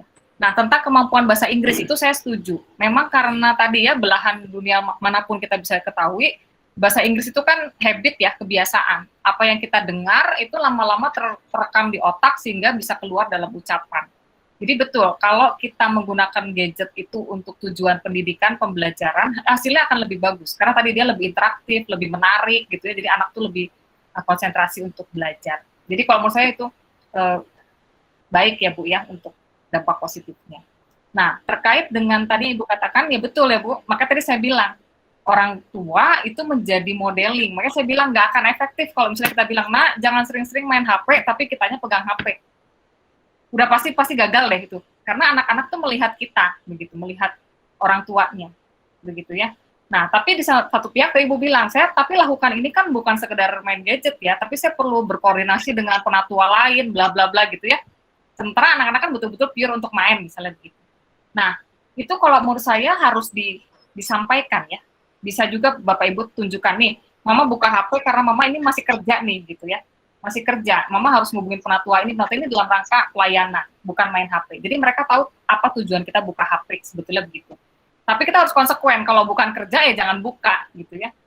Bukan sekedar pengen ngobrol, chatting ya jangan, gitu. Jadi, balik lagi, kalau di kami, di ilmu psikologi, yang paling cepat membuat anak belajar itu adalah modeling, memodel orang lain. Makanya kenapa anak kecil itu, yang anak kedua ya, selalu lebih pintar daripada anak pertama, karena anak kedua itu selalu memodelin kakaknya. Maka dia pasti lebih cepat pintar daripada kakaknya. Karena modeling itu proses belajar yang paling efektif, gitu ya, untuk seseorang. Jadi ya orang tua harus mengontrol diri ya, Bu. Gitu sih, Bu. Ya, terima kasih. Silakan Bu Pendeta Ana. Ya, terima kasih Bu Misi. Ya. Yang pertama yang mau saya tanyakan, separah mana gitu ya adiksi ini, karena saya pernah baca ada remaja 15 atau 16 tahun begitu adiksi ya, udah kecanduan main gadget sampai diambil HP-nya, dia marah, kemudian sesudah itu dia dalam keadaan jongkok, jari-jarinya padahal nggak megang HP, jari-jarinya terus bermain, berarti kan sudah gangguan jiwa ya, bisa sampai separah itu ya. Tadi selain yang bunuh diri ya, anak dilempar HP-nya sama orang tuanya, dia ikut juga terjun gitu. Kemudian yang kedua, sejauh mana dari faktor internet itu ya, dampak negatifnya misalnya ada peniruan perilaku bagi anak. Misalnya anak kan belajar gitu. Kalau yang lebih ekstrim lagi kan orang yang untuk yang teroris gitu kan katanya belajarnya juga dari internet ya, cara merakit bom. Nah, sejauh mana ada perilaku-perilaku negatif karena anak itu melihat entah dari YouTube, entah dari apa gitu, terus masuk ke dalam dirinya sehingga menyebabkan juga penyimpangan perilaku gitu. Kemudian yang ketiga, kadang-kadang ketika kegiatan di gereja, kalau sekarang kan masih anak sekolah minggu kan masih online ya. Nah, kadang-kadang kan kalau dalam keadaan normal, anak-anak itu masih nunggu orang tuanya, entah latihan paduan suara kan masing-masing duduk sibuk gitu ya dengan gadgetnya. Bisa nggak misalnya gereja memfasilitasi dengan mainan congklak atau mainan bekel atau apa, sehingga anak-anak yang nunggu ini ada interaksi gitu, tidak masing-masing punya kesibukan sendiri, masing-masing asik dengan gadgetnya. Makasih Bu Misi. Ya. Makasih Bu Pendeta. Ya, kalau Ibu tanya seberapa parah adiksi, ya tadi yang Ibu contohkan itu sudah adiksi ya. Jadi tadi yang saya bilang ya, adiksi itu adalah kalau dia sudah tidak bisa membedakan mana gadget, mana dirinya. Jadi dia udah menganggap dirinya ya gadget itu gitu ya. Jadi nggak bisa dilepasin. Kalau dilepasin akan menimbulkan perasaan yang sangat tidak nyaman dan dorongan yang sangat kuat untuk kembali memegang gitu ya. Tadi yang saya bilang, dia bisa hilang fungsi kesehariannya. Fungsi keseharian itu apa sih? Makan, minum, tidur, itu fungsi keseharian. Itu pun tidak dia kerjakan. Jadi kita bisa lihat begitu parahnya. Gitu. Tadi Ibu contohkan dicabut HP-nya, dia masih tangannya bergerak seakan-akan pegang HP. Itu udah seperti orang seperti halusinasi kan, gitu ya, seperti dia memegang HP. Jadi betul kurang lebih adiksi separah itu, Bu. Nah, untuk seberapa mungkin orang itu meniru perilaku menyimpang, itu tentu mungkin ya Bu, besar sekali. Kita sudah banyak lihat berita di TV, kemarin itu ada beberapa remaja melakukan bully, itu karena dia habis lihat video bully, gitu kan. Terjadi pemerkosaan karena baru lihat video seperti itu. Jadi memang mudah sekali. Tadi seperti saya bilang, manusia itu paling cepat belajar kalau modeling, kalau melihat. Jadi kalau dia melihat sesuatu yang buruk, ya cepat biasanya untuk ditiru. Itu kenapa tadi saya bilang kita sebagai orang tua harus perhatikan kontennya apa gitu. Karena konten ini yang akan menentukan anak kita terbentuknya jadi apa. Gitu. Kalau melihat hal yang baik, ya dia akan jadi baik. Kalau melihat yang buruk, ya pasti jadi yang buruk. Gitu ya. Walaupun pemerintah sudah lakukan beberapa filter ya, tapi kadang-kadang itu keluar. Misalnya kayak gambar porno, itu kan sering muncul dalam bentuk iklan. Di Instagram tiba-tiba muncul tuh gambar iklan, gitu ya. Dan kita tuh nggak bisa melakukan apa-apa, begitu ya. Nah jadi hal-hal seperti itu yang memang sulit ya, tapi memang harus kita arahkan mana yang baik, mana yang benar. Gitu. Nah kemudian tadi saran Ibu menurut saya menarik ya tadi ya, anak-anak ketika menunggu sekolah minggu itu dikasih aktivitas pengganti seperti bermain. Kalau menurut saya itu hal oke, Bu. Tapi tadi ya Bu, harus ada orang yang mengajak. Karena kalau kita sediakan aja, mereka pasti akan tetap memilih gadgetnya. Tapi kalau ada orang yang mengajak, misalnya kakak sekolah minggunya yang ngajak gitu ya, mereka pasti akan mau gitu. Karena tadi kalau anak-anak belum adiksi, biasanya mereka akan tertarik pada kegiatan lain. Tidak terlalu sulit untuk meninggalkan gadget mereka. Karena gadget itu kan seperti membunuh waktu luang, gitu ya. Tapi jadinya jadi kebiasaan, gitu. Artinya kita bisa carikan aktivitas pengganti, tapi tentu dengan ajakan yang aktif, begitu ya. Tidak hanya memberi, terus kita nggak ajak. Gitu. Itu, Ibu, terima kasih. Iya, terima kasih. Terima kasih, Bu. Silakan Bu Rusbeti ya. Silakan Bu Rusbeti.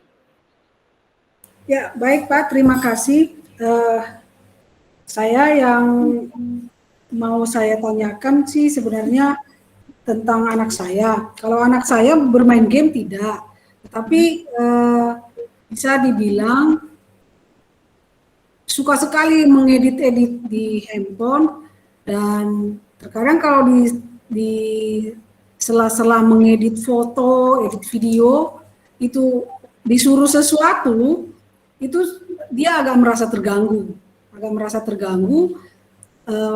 Katanya sih itu aplikasinya kalau dipotong di tengah mengeditnya akan sulit lagi dan butuh konsentrasi buat dia mengedit, sehingga saya sama bapaknya itu agak khawatir apakah ini bisa dikatakan mengarah ke adiksi atau tidak gitu.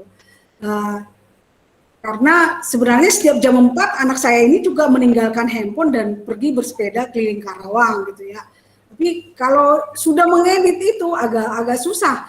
Cuci piring yang tanggung jawab juga itu agak membuat kita jadi agak marah ya, karena dia tidak melakukan tanggung jawabnya nyuci piring. Itu yang mau saya tanyakan. Terima kasih. Iya, baik. Mungkin saya tanya lebih dahulu ya, mengedit video, mengedit itu buat apa, Bu? Apakah untuk ditampilkan atau ada tugas sekolah atau apa? Jadi buat ditampilkan, karena beberapa rata-rata temennya minta dia mengedit-edit foto, mengedit video, dan handphonenya memang sih kalau peraturan di rumah kita handphone tidak di password, Bu. Jadi saya bisa selalu pantau sebenarnya isi handphonenya apa. Gitu. Ya, baik. Ya ini Ibu nih udah tepat banget ya.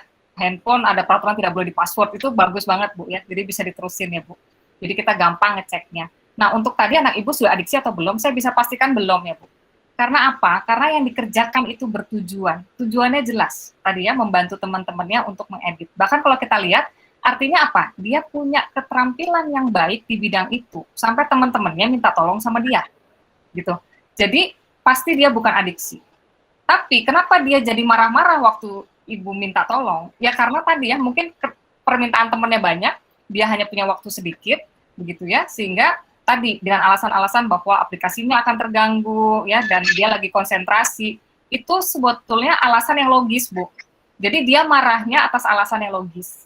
Kalau adiksi itu alasannya nggak logis gitu. Kita bisa lihat bahwa apa yang dia kerjakan itu tidak bertujuan, hanya sekedar main, tapi kita potong dia marahnya besar sekali gitu ya. Kalau ini kan pekerjaannya bertujuan. Nah, bagaimana mengurangi konflik tersebut? Balik lagi Bu ke konsensus sebetulnya. Boleh kamu kerjain pekerjaan tersebut, tapi mulai di jam berapa dan berhenti di jam berapa. Misalnya begitu. Karena dia juga butuh istirahat ya Bu, mata harus beristirahat. Gitu ya. Kalau tadi ada pekerjaan cuci piring, kita konsensus. Oke, kalau kamu nggak cuci piring sekarang, cuci piringnya berarti nanti Mama nggak akan cuci piringin, kamu tetap harus cuci piring. Gitu ya, jadi ada konsensus. Kalau menurut saya sih begitu, Bu. Jadi belum adiksi kok, Bu. Baik-baik saja tuh anaknya, malah kayaknya punya bakat IT itu ya. Cukup jelas ya, Bu Rusbeti. Ya, tinggal Ya, dua orang Bu. lagi, Pak Alan dan Bu Reni ya. Pak Alan dulu, silakan Pak Alan. Iya, selamat malam Bapak, Ibu Misiliana. Ya. Saya ada dua. Yang pertama mungkin ada pendapat saya, mungkin bisa minta tolong bantu pendapatnya Bu Misiliana juga. Maksud saya gini, menurut saya tanpa kita sadari sebenarnya dari zaman saya tahun lahir di 83 berarti sekitar 90-an, sebenarnya sih sudah mulai kayak tadi ya, gawai gadget itu sudah ada dan menghalangi untuk berinteraksi. Dalam bentuk apa? Saya masih ingat juga dulu zamannya waktu Walkman. Walkman, kita pakai headset, ya kita pakai Walkman sendiri, nggak dengerin orang tuh, seperti itu. Jadi hubungannya apa? Saya teringat kata dokter waktu anak saya di Solam, dibilang seperti ini, jangan menyalahkan zaman, karena gini, mungkin kita dulu itu belum mengenal, belum tahu, belum ada yang namanya internet. Kita tidak bisa menahan suatu era, menahan suatu zaman. Yang ada itu adalah bagaimana kita menyingkapinya dengan baik tanpa berlebihan. Nah, dulu saya juga masih ingat, kayak tadi sedikit share juga lagi, berarti masih dapat yang namanya Sega, main game itu ya. Udah sampai senang-senangnya, masih ingat saya itu orang tua, udah langsung matiin. Marah. Tadi mungkin Ibu bilang nggak logis, marahnya mungkin karena mati atau gimana. Tapi kalau tadi dipikir-pikir, memang seperti itu dulu saya. Nah, untuk yang sekarang berarti benar ya. Bagaimana kita untuk menjaganya agar mereka tidak adiktif, agar mereka tidak berlebihan. Tapi ya tadi, kalau menurut saya sih satu hal yang kadang-kadang kita juga lupa bahwa kita sering masih menyalahkan zaman. Saya mungkin waktu zaman dulu bisa kok, kenapa ini sekarang seperti ini? Anak-anak milenial sekarang seperti ini. Nah, kalau saya sih pribadi tidak mau menyalahkan ke situ, karena masing-masing era, masing-masing zaman itu punya ciri khasnya sendiri. Bahkan nggak menutup kemungkinan 2030, di mana sekarang kita mau masuk, yang terakhir kan pembinaan ada bicara juga soal IoT, robot, itu udah sistemnya nanti akan beda lagi gitu loh. Dan kita harus sudah face it, kita harus menghadapi seperti itu. Jadi, ya tadi, dengan adanya sekarang yang tadi Ibu bilang gawai internet yang ada yang semakin lengkap, dibandingkan dulu kita yang aksesnya terbatas. Kalau sekarang ya tadi bagaimana caranya, ya udah, karena kita nggak bisa, otomatis yang beliin anak kan HP adalah orang tuanya sendiri, seperti itu menurut saya yang pertama. Satu pendapat sih Bu, hanya lebih share. Terus yang kedua mungkin sama dengan Bu Tanti, ini juga mungkin ke majelis atau Bapak Ibu Pendeta, saya setuju, mungkin dari sini kita bisa mengadakan pembinaan. Sekarang bagaimana caranya menghadapi orang tua menghindari aditif. Karena kita selalu sering bilang, bahkan istri saya tadi bilang, kenapa sih kita takut anak kita aditif? Tapi satu sisi kita Ibu Tanti bilang, orang tuanya sendiri kayaknya saya yakin seminggu kita nggak pegang HP, mungkin kita yang tremor. Seperti itu. Nah, jadi kalau bisa sih ada pembinaan lagi, menurut saya ini bagus, terima kasih. Tapi sekarang bagaimana dari sudut pandang orang tua? Kita yang tadi mungkin jadikan alasan tadi kita kerja dan lain-lain, tapi satu sisi saya yakin sih kita nggak akan jadikan itu alasan. Mungkin masa sih sampai jam 8 kita kadang-kadang bener, saya juga kadang-kadang sadar sendiri nih, pegang HP tanpa sadar tuh kayak Ibu bilang. Seperti itu. Terima kasih, itu aja dari saya Bu. Ya, baik, terima kasih Pak Alan. Saya setuju banget dengan pernyataan Pak Alan di awal ya. Maka tadi kan saya bilang bahwa penanganannya itu pantangan total itu bukan tujuan. Karena memang tidak mungkin berpantang ya gawai dan internet di zaman sekarang. Nggak mungkin. Jadi yang kita bisa lakukan adalah mengendalikan. Ya tadi kalau Bapak bilang kan menyikapinya dengan baik dan positif begitu. Jadi yang bisa kita lakukan hanya mengendalikannya. Saya setuju Pak ya, saya juga mengalami zaman kayak Bapak ya, Walkman segala macam seperti itu gitu ya. Dan betul, itu sebetulnya salah satu gawai ya, Walkman itu gitu. Hanya mungkin bedanya ya Pak, sekarang itu menjadi kita harus lebih waspada, karena sekarang itu ada internet itu yang menghubungkan kita dengan semua orang dari belahan dunia lain gitu ya. Jadi akses informasinya itu lebih banyak daripada zaman kita dulu ya, di mana internet itu masih langka begitu ya. Makanya saya bilang, ya aksesnya masih langka, jadi apa, kita harus lebih hati-hati karena keterbukaan informasinya tersebut begitu.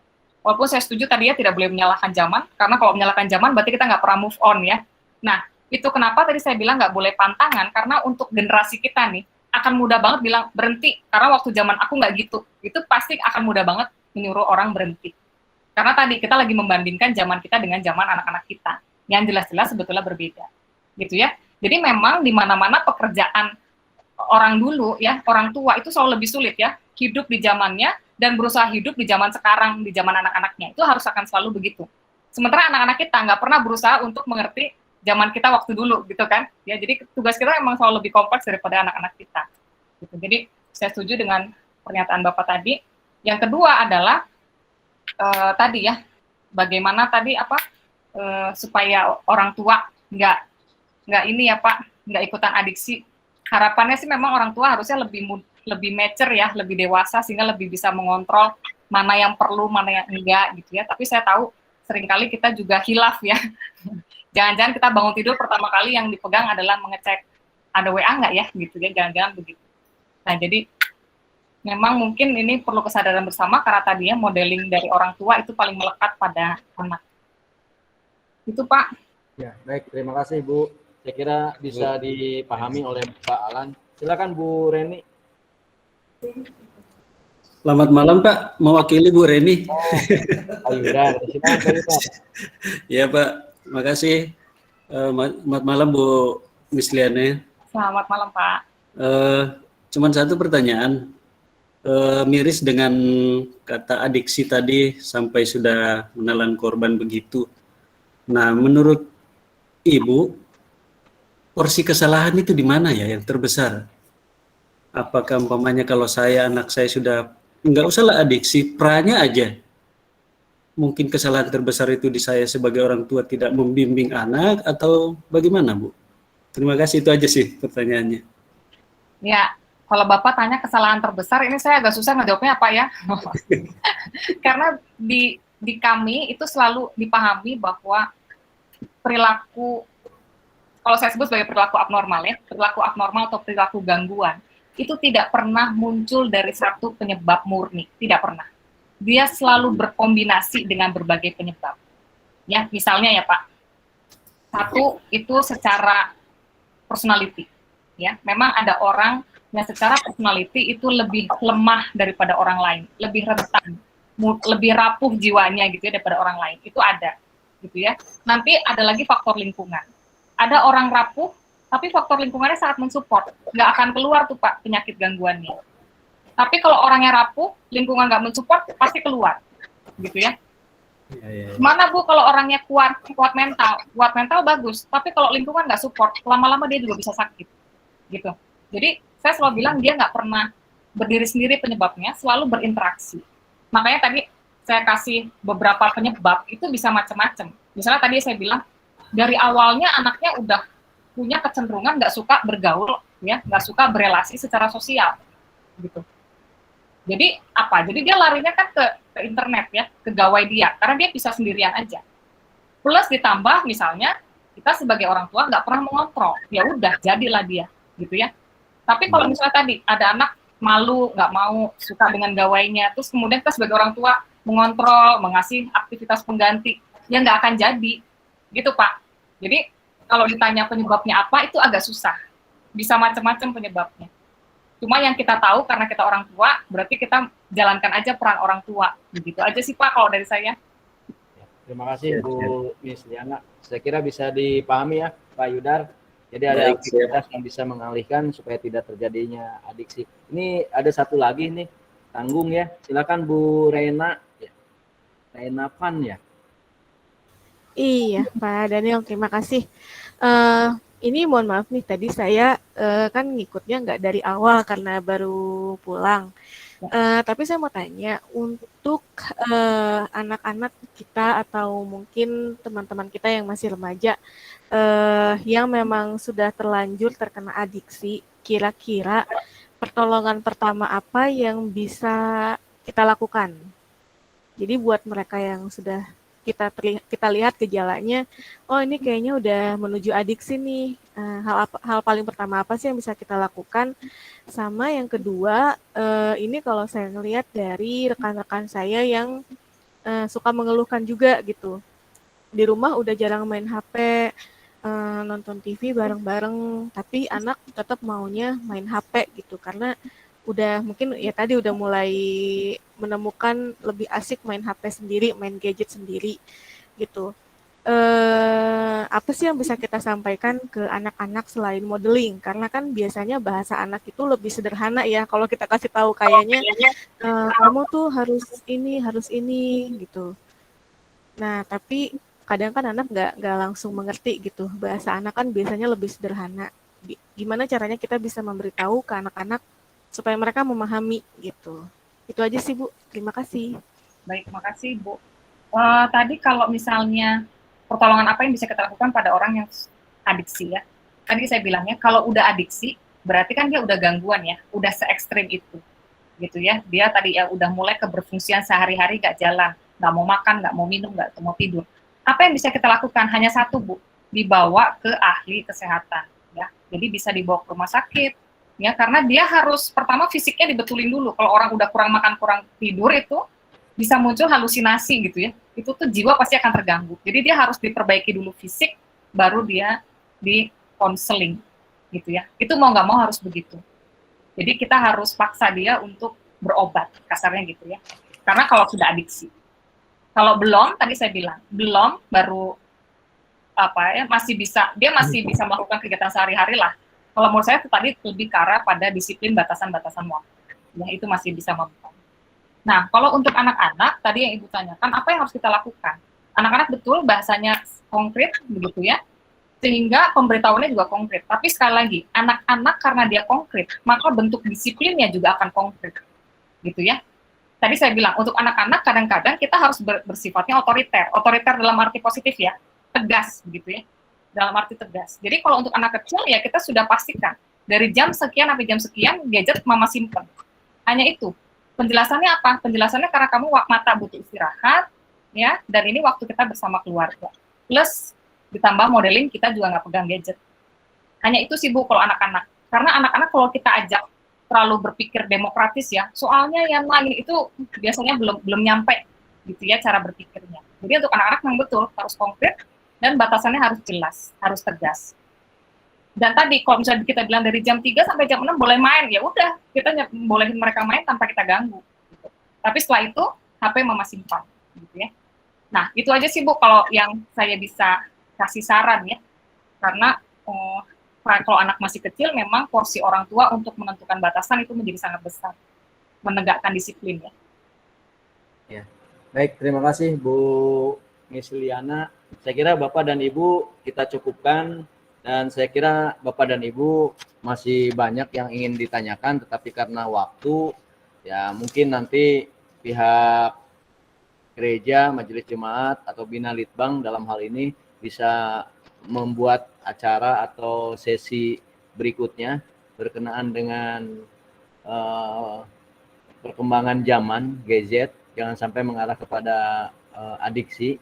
Bapak dan Ibu, sebelum ini mungkin saya bisa menarik sedikit ini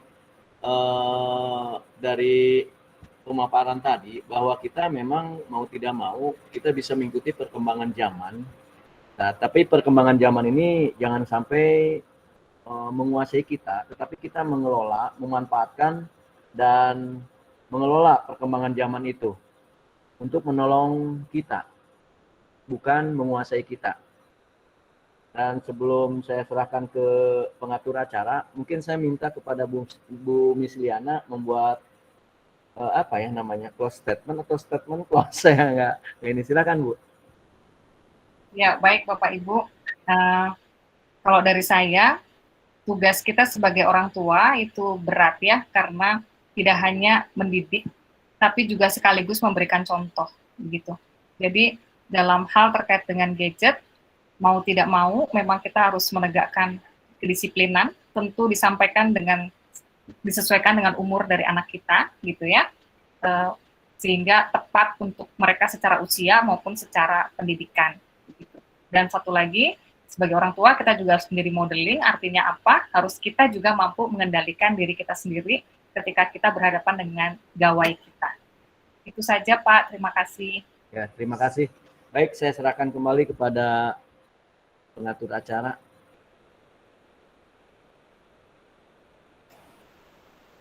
Bu Epi, silakan Bu. Iya, baik, terima kasih. Pembinaan yang cukup menarik dan mungkin nanti kita bisa dipertemukan lagi di pembinaan selanjutnya. Baik, kita akan lanjutkan ke acara selanjutnya. Kita ada pujian dan persembahan. Dipersilakan Pak Gunawan. Iya.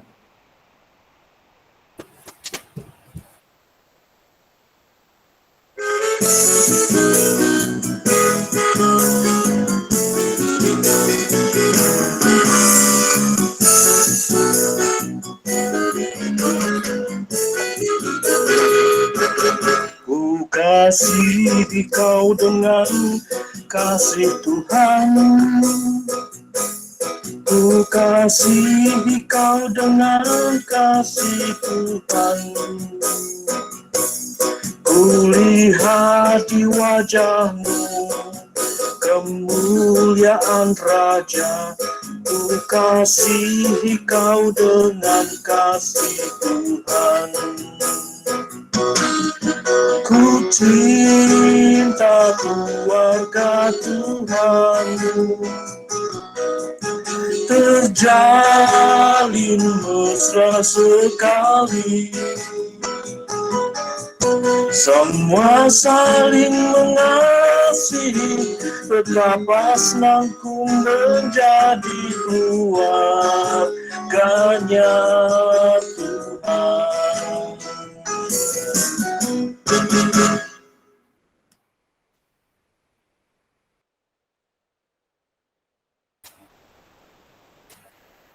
Baik, kita akan lanjutkan. Sebelum kita mengakhiri pembinaan ini, kita doa penutup. Saya minta Penatua Wati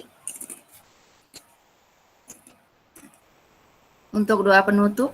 Penatua Wati. Ya, terima kasih Bapak Ibu. Mari kita akhiri acara kita pada malam hari ini dan mari kita tutup dalam doa. Mari kita berdoa.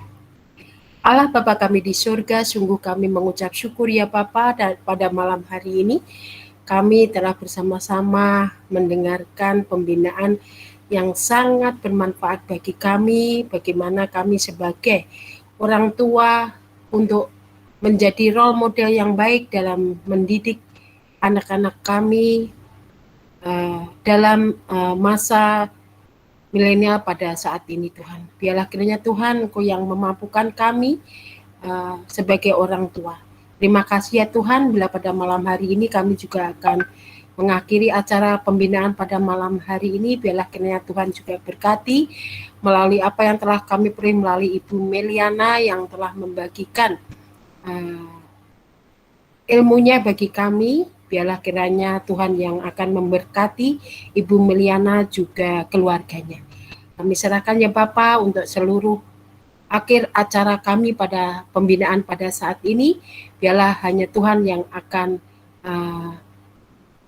memberkati kami, menuntun kami, dan acara ini boleh kami tutup dengan penuh sukacita. Hanya di dalam nama Tuhan kami Yesus Kristus kami telah naikkan doa kami. Amin. Terima kasih. Difoto dulu, dibuka. Kameranya semuanya dibuka. Siap. Nggak duduk. Nggak apa-apa.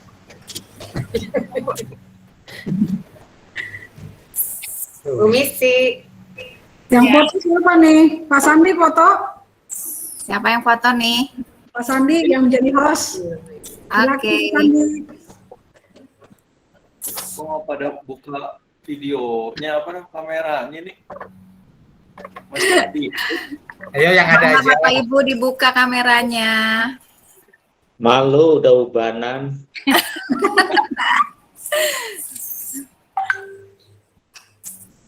Mati lampu, Bu Epi. Mati lampu. Pakai lilin Kak Esther. Bu Ana. Pendeta Ana membaik ini. Ya. Iya, makasih. Sudahkah Pak Sandi? Oke, terima kasih. Ya, terima kasih. Sudah. Terima kasih. Terima kasih. Terima kasih. Salam buat Mbak. Selalu. Salam buat Bapak Ibu, Bapak Istri. Terima kasih.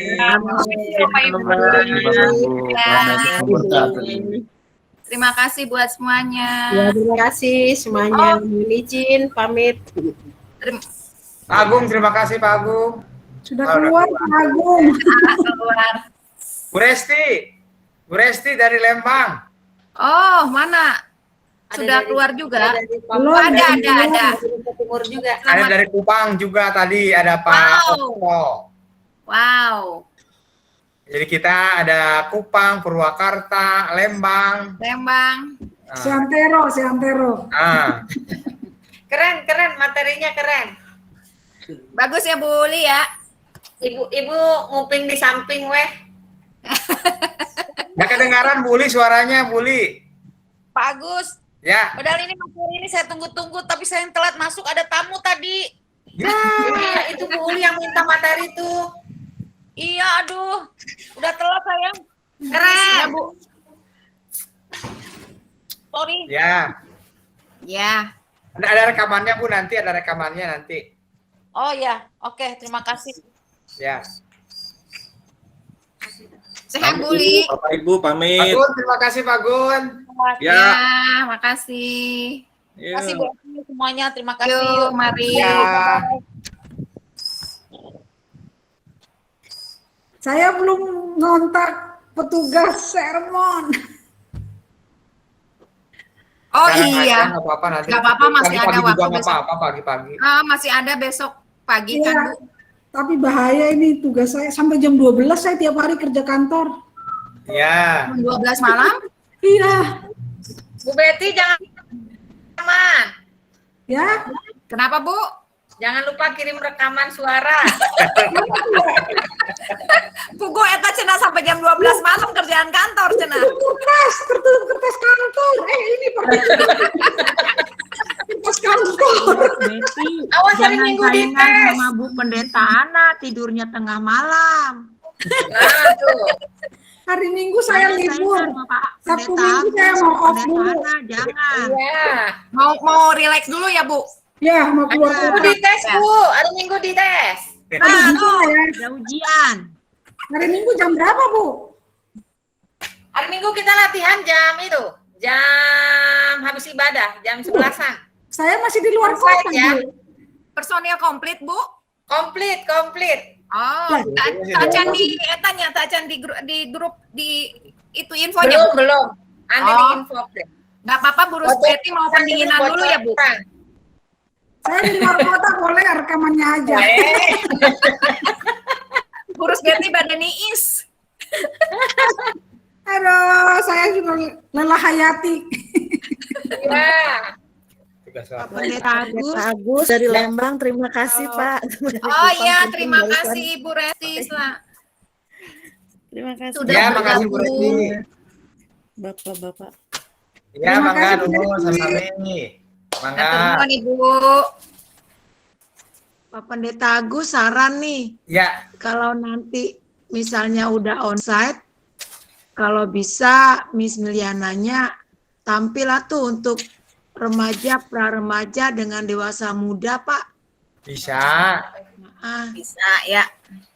Habis Beliau tadi juga sebenarnya waktu itu teh sudah Bu Rusbeti, Pak Nunung gitu ya, oleh tim ini sudah di Mas Kris juga salah satunya ya udah dibincang-bincang waktu itu. Cuma karena keburu pandemi jadi batal gitu Bu. Pengennya sih memang onsite lebih seru kayaknya. Iya. Lebih enak onsite Pak. Tadi anak saya bilang nggak cuma denger aja nggak bisa gitu. Jadi mungkin pemahaman mereka kali ya Pak kurang. Kalau onsite waktunya juga lebih panjang ya.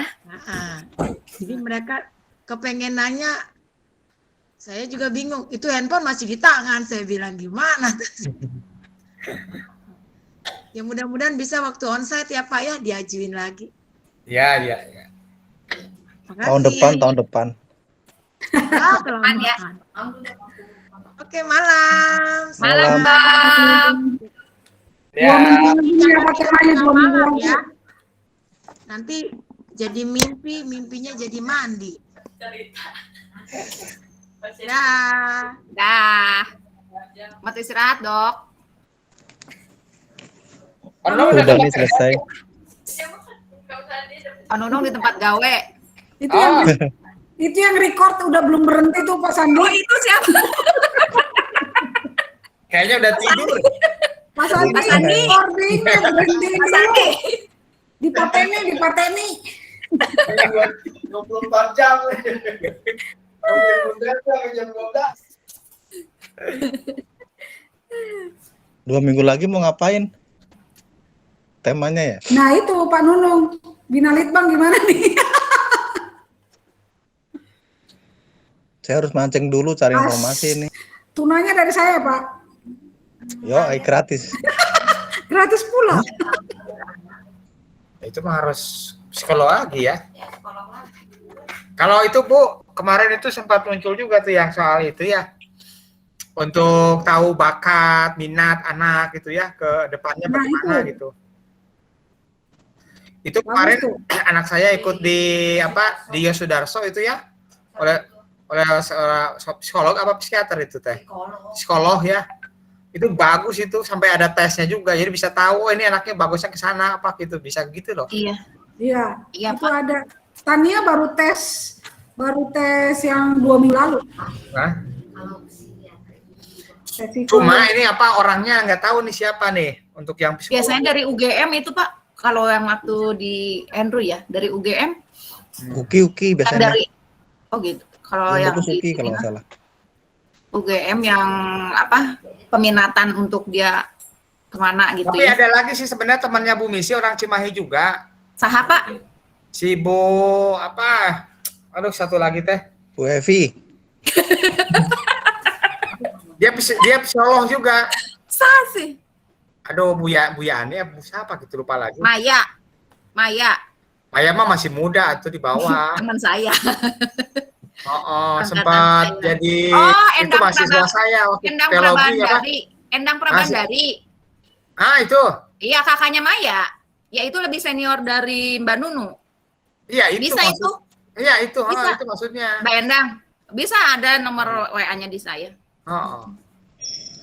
Itu dia psikolog juga. Iya, psikolog. Juga kan? Lulusan Maranatha, sekarang dia manajer di Adira Finance. Daya Adira.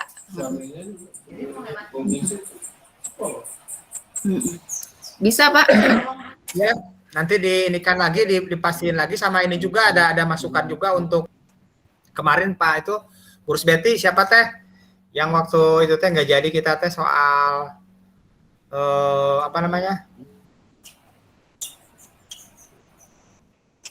Jadi lupa lagi tuh. Jadi lupa.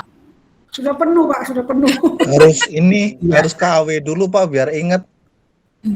Harus apa dulu? Harus ke Panisan dulu Pak. Ya? Panisan. Oh iya harus mancing dulu. Kalau enggak nongkrong di AW sampai jam 1 gitu baru inget pasti. Oh, di AW itu. Oh iya. Aku nggak ngerti. Nggak ngerti maka diajak. Ikut KW dulu Bu Evi baru ngerti. Harus ikut KW dulu. nanti coba diinikan lagi ya, kita diskusi-diskusi ya di japri-japri gitu ya. Tapi bagus-bagus sih pembinaan kita akhir-akhir ini. Bagus dong, mantap-mantap pembicaranya dong. Dan puji Iya Tuhan, dong. pembicara keren-keren dapat semua. Iya. Itu jemaat-jemaat lain juga udah pada nanya. Kita seperti itu kan. Gitu. Cuma memang waktunya mereka banyak yang makin ikut. Cuma waktunya memang kayak saya bilang memang waktunya pas hari Rabu, saya bilang nggak bisa dirubah lagi hari lain. Di merekanya KRT juga gitu ya Pak ya? Ya, gitu. Kalau KRT kan tergantung, kalau pas lagi KRT-nya cepat mereka bisa gabung, kalau pas lagi enggak itu tadi sulit. Kayak Pak Yudi nggak gabung. Dari Teluk Jambi juga tadinya ada yang mau ikut tapi nggak jadi karena belum selesai. Iya betul. Mereka selesai jam 8.15, 8.20 lah gitu, tanggung kan ya. Terpaksa nonton rekamannya lah mereka nanti. Nah itu dia. 2 minggu ke depan belum tahu Burus, Pak Nung. Belum, nunggu mancing dulu. Oh, dapat ilhamnya dimancing ya Pak? Dapat ikan lah, mancing mah dapat ilham. Ikan. Ilham mah masih kuliah sih Ilham. Ilhamnya belum senang mancing. Oke, kayaknya harus istirahat dulu deh. Iya betul. Oke. Terima kasih. Ya. Mas Andi semuanya nuhun. Izin Ya. Ya, bye. Izin live.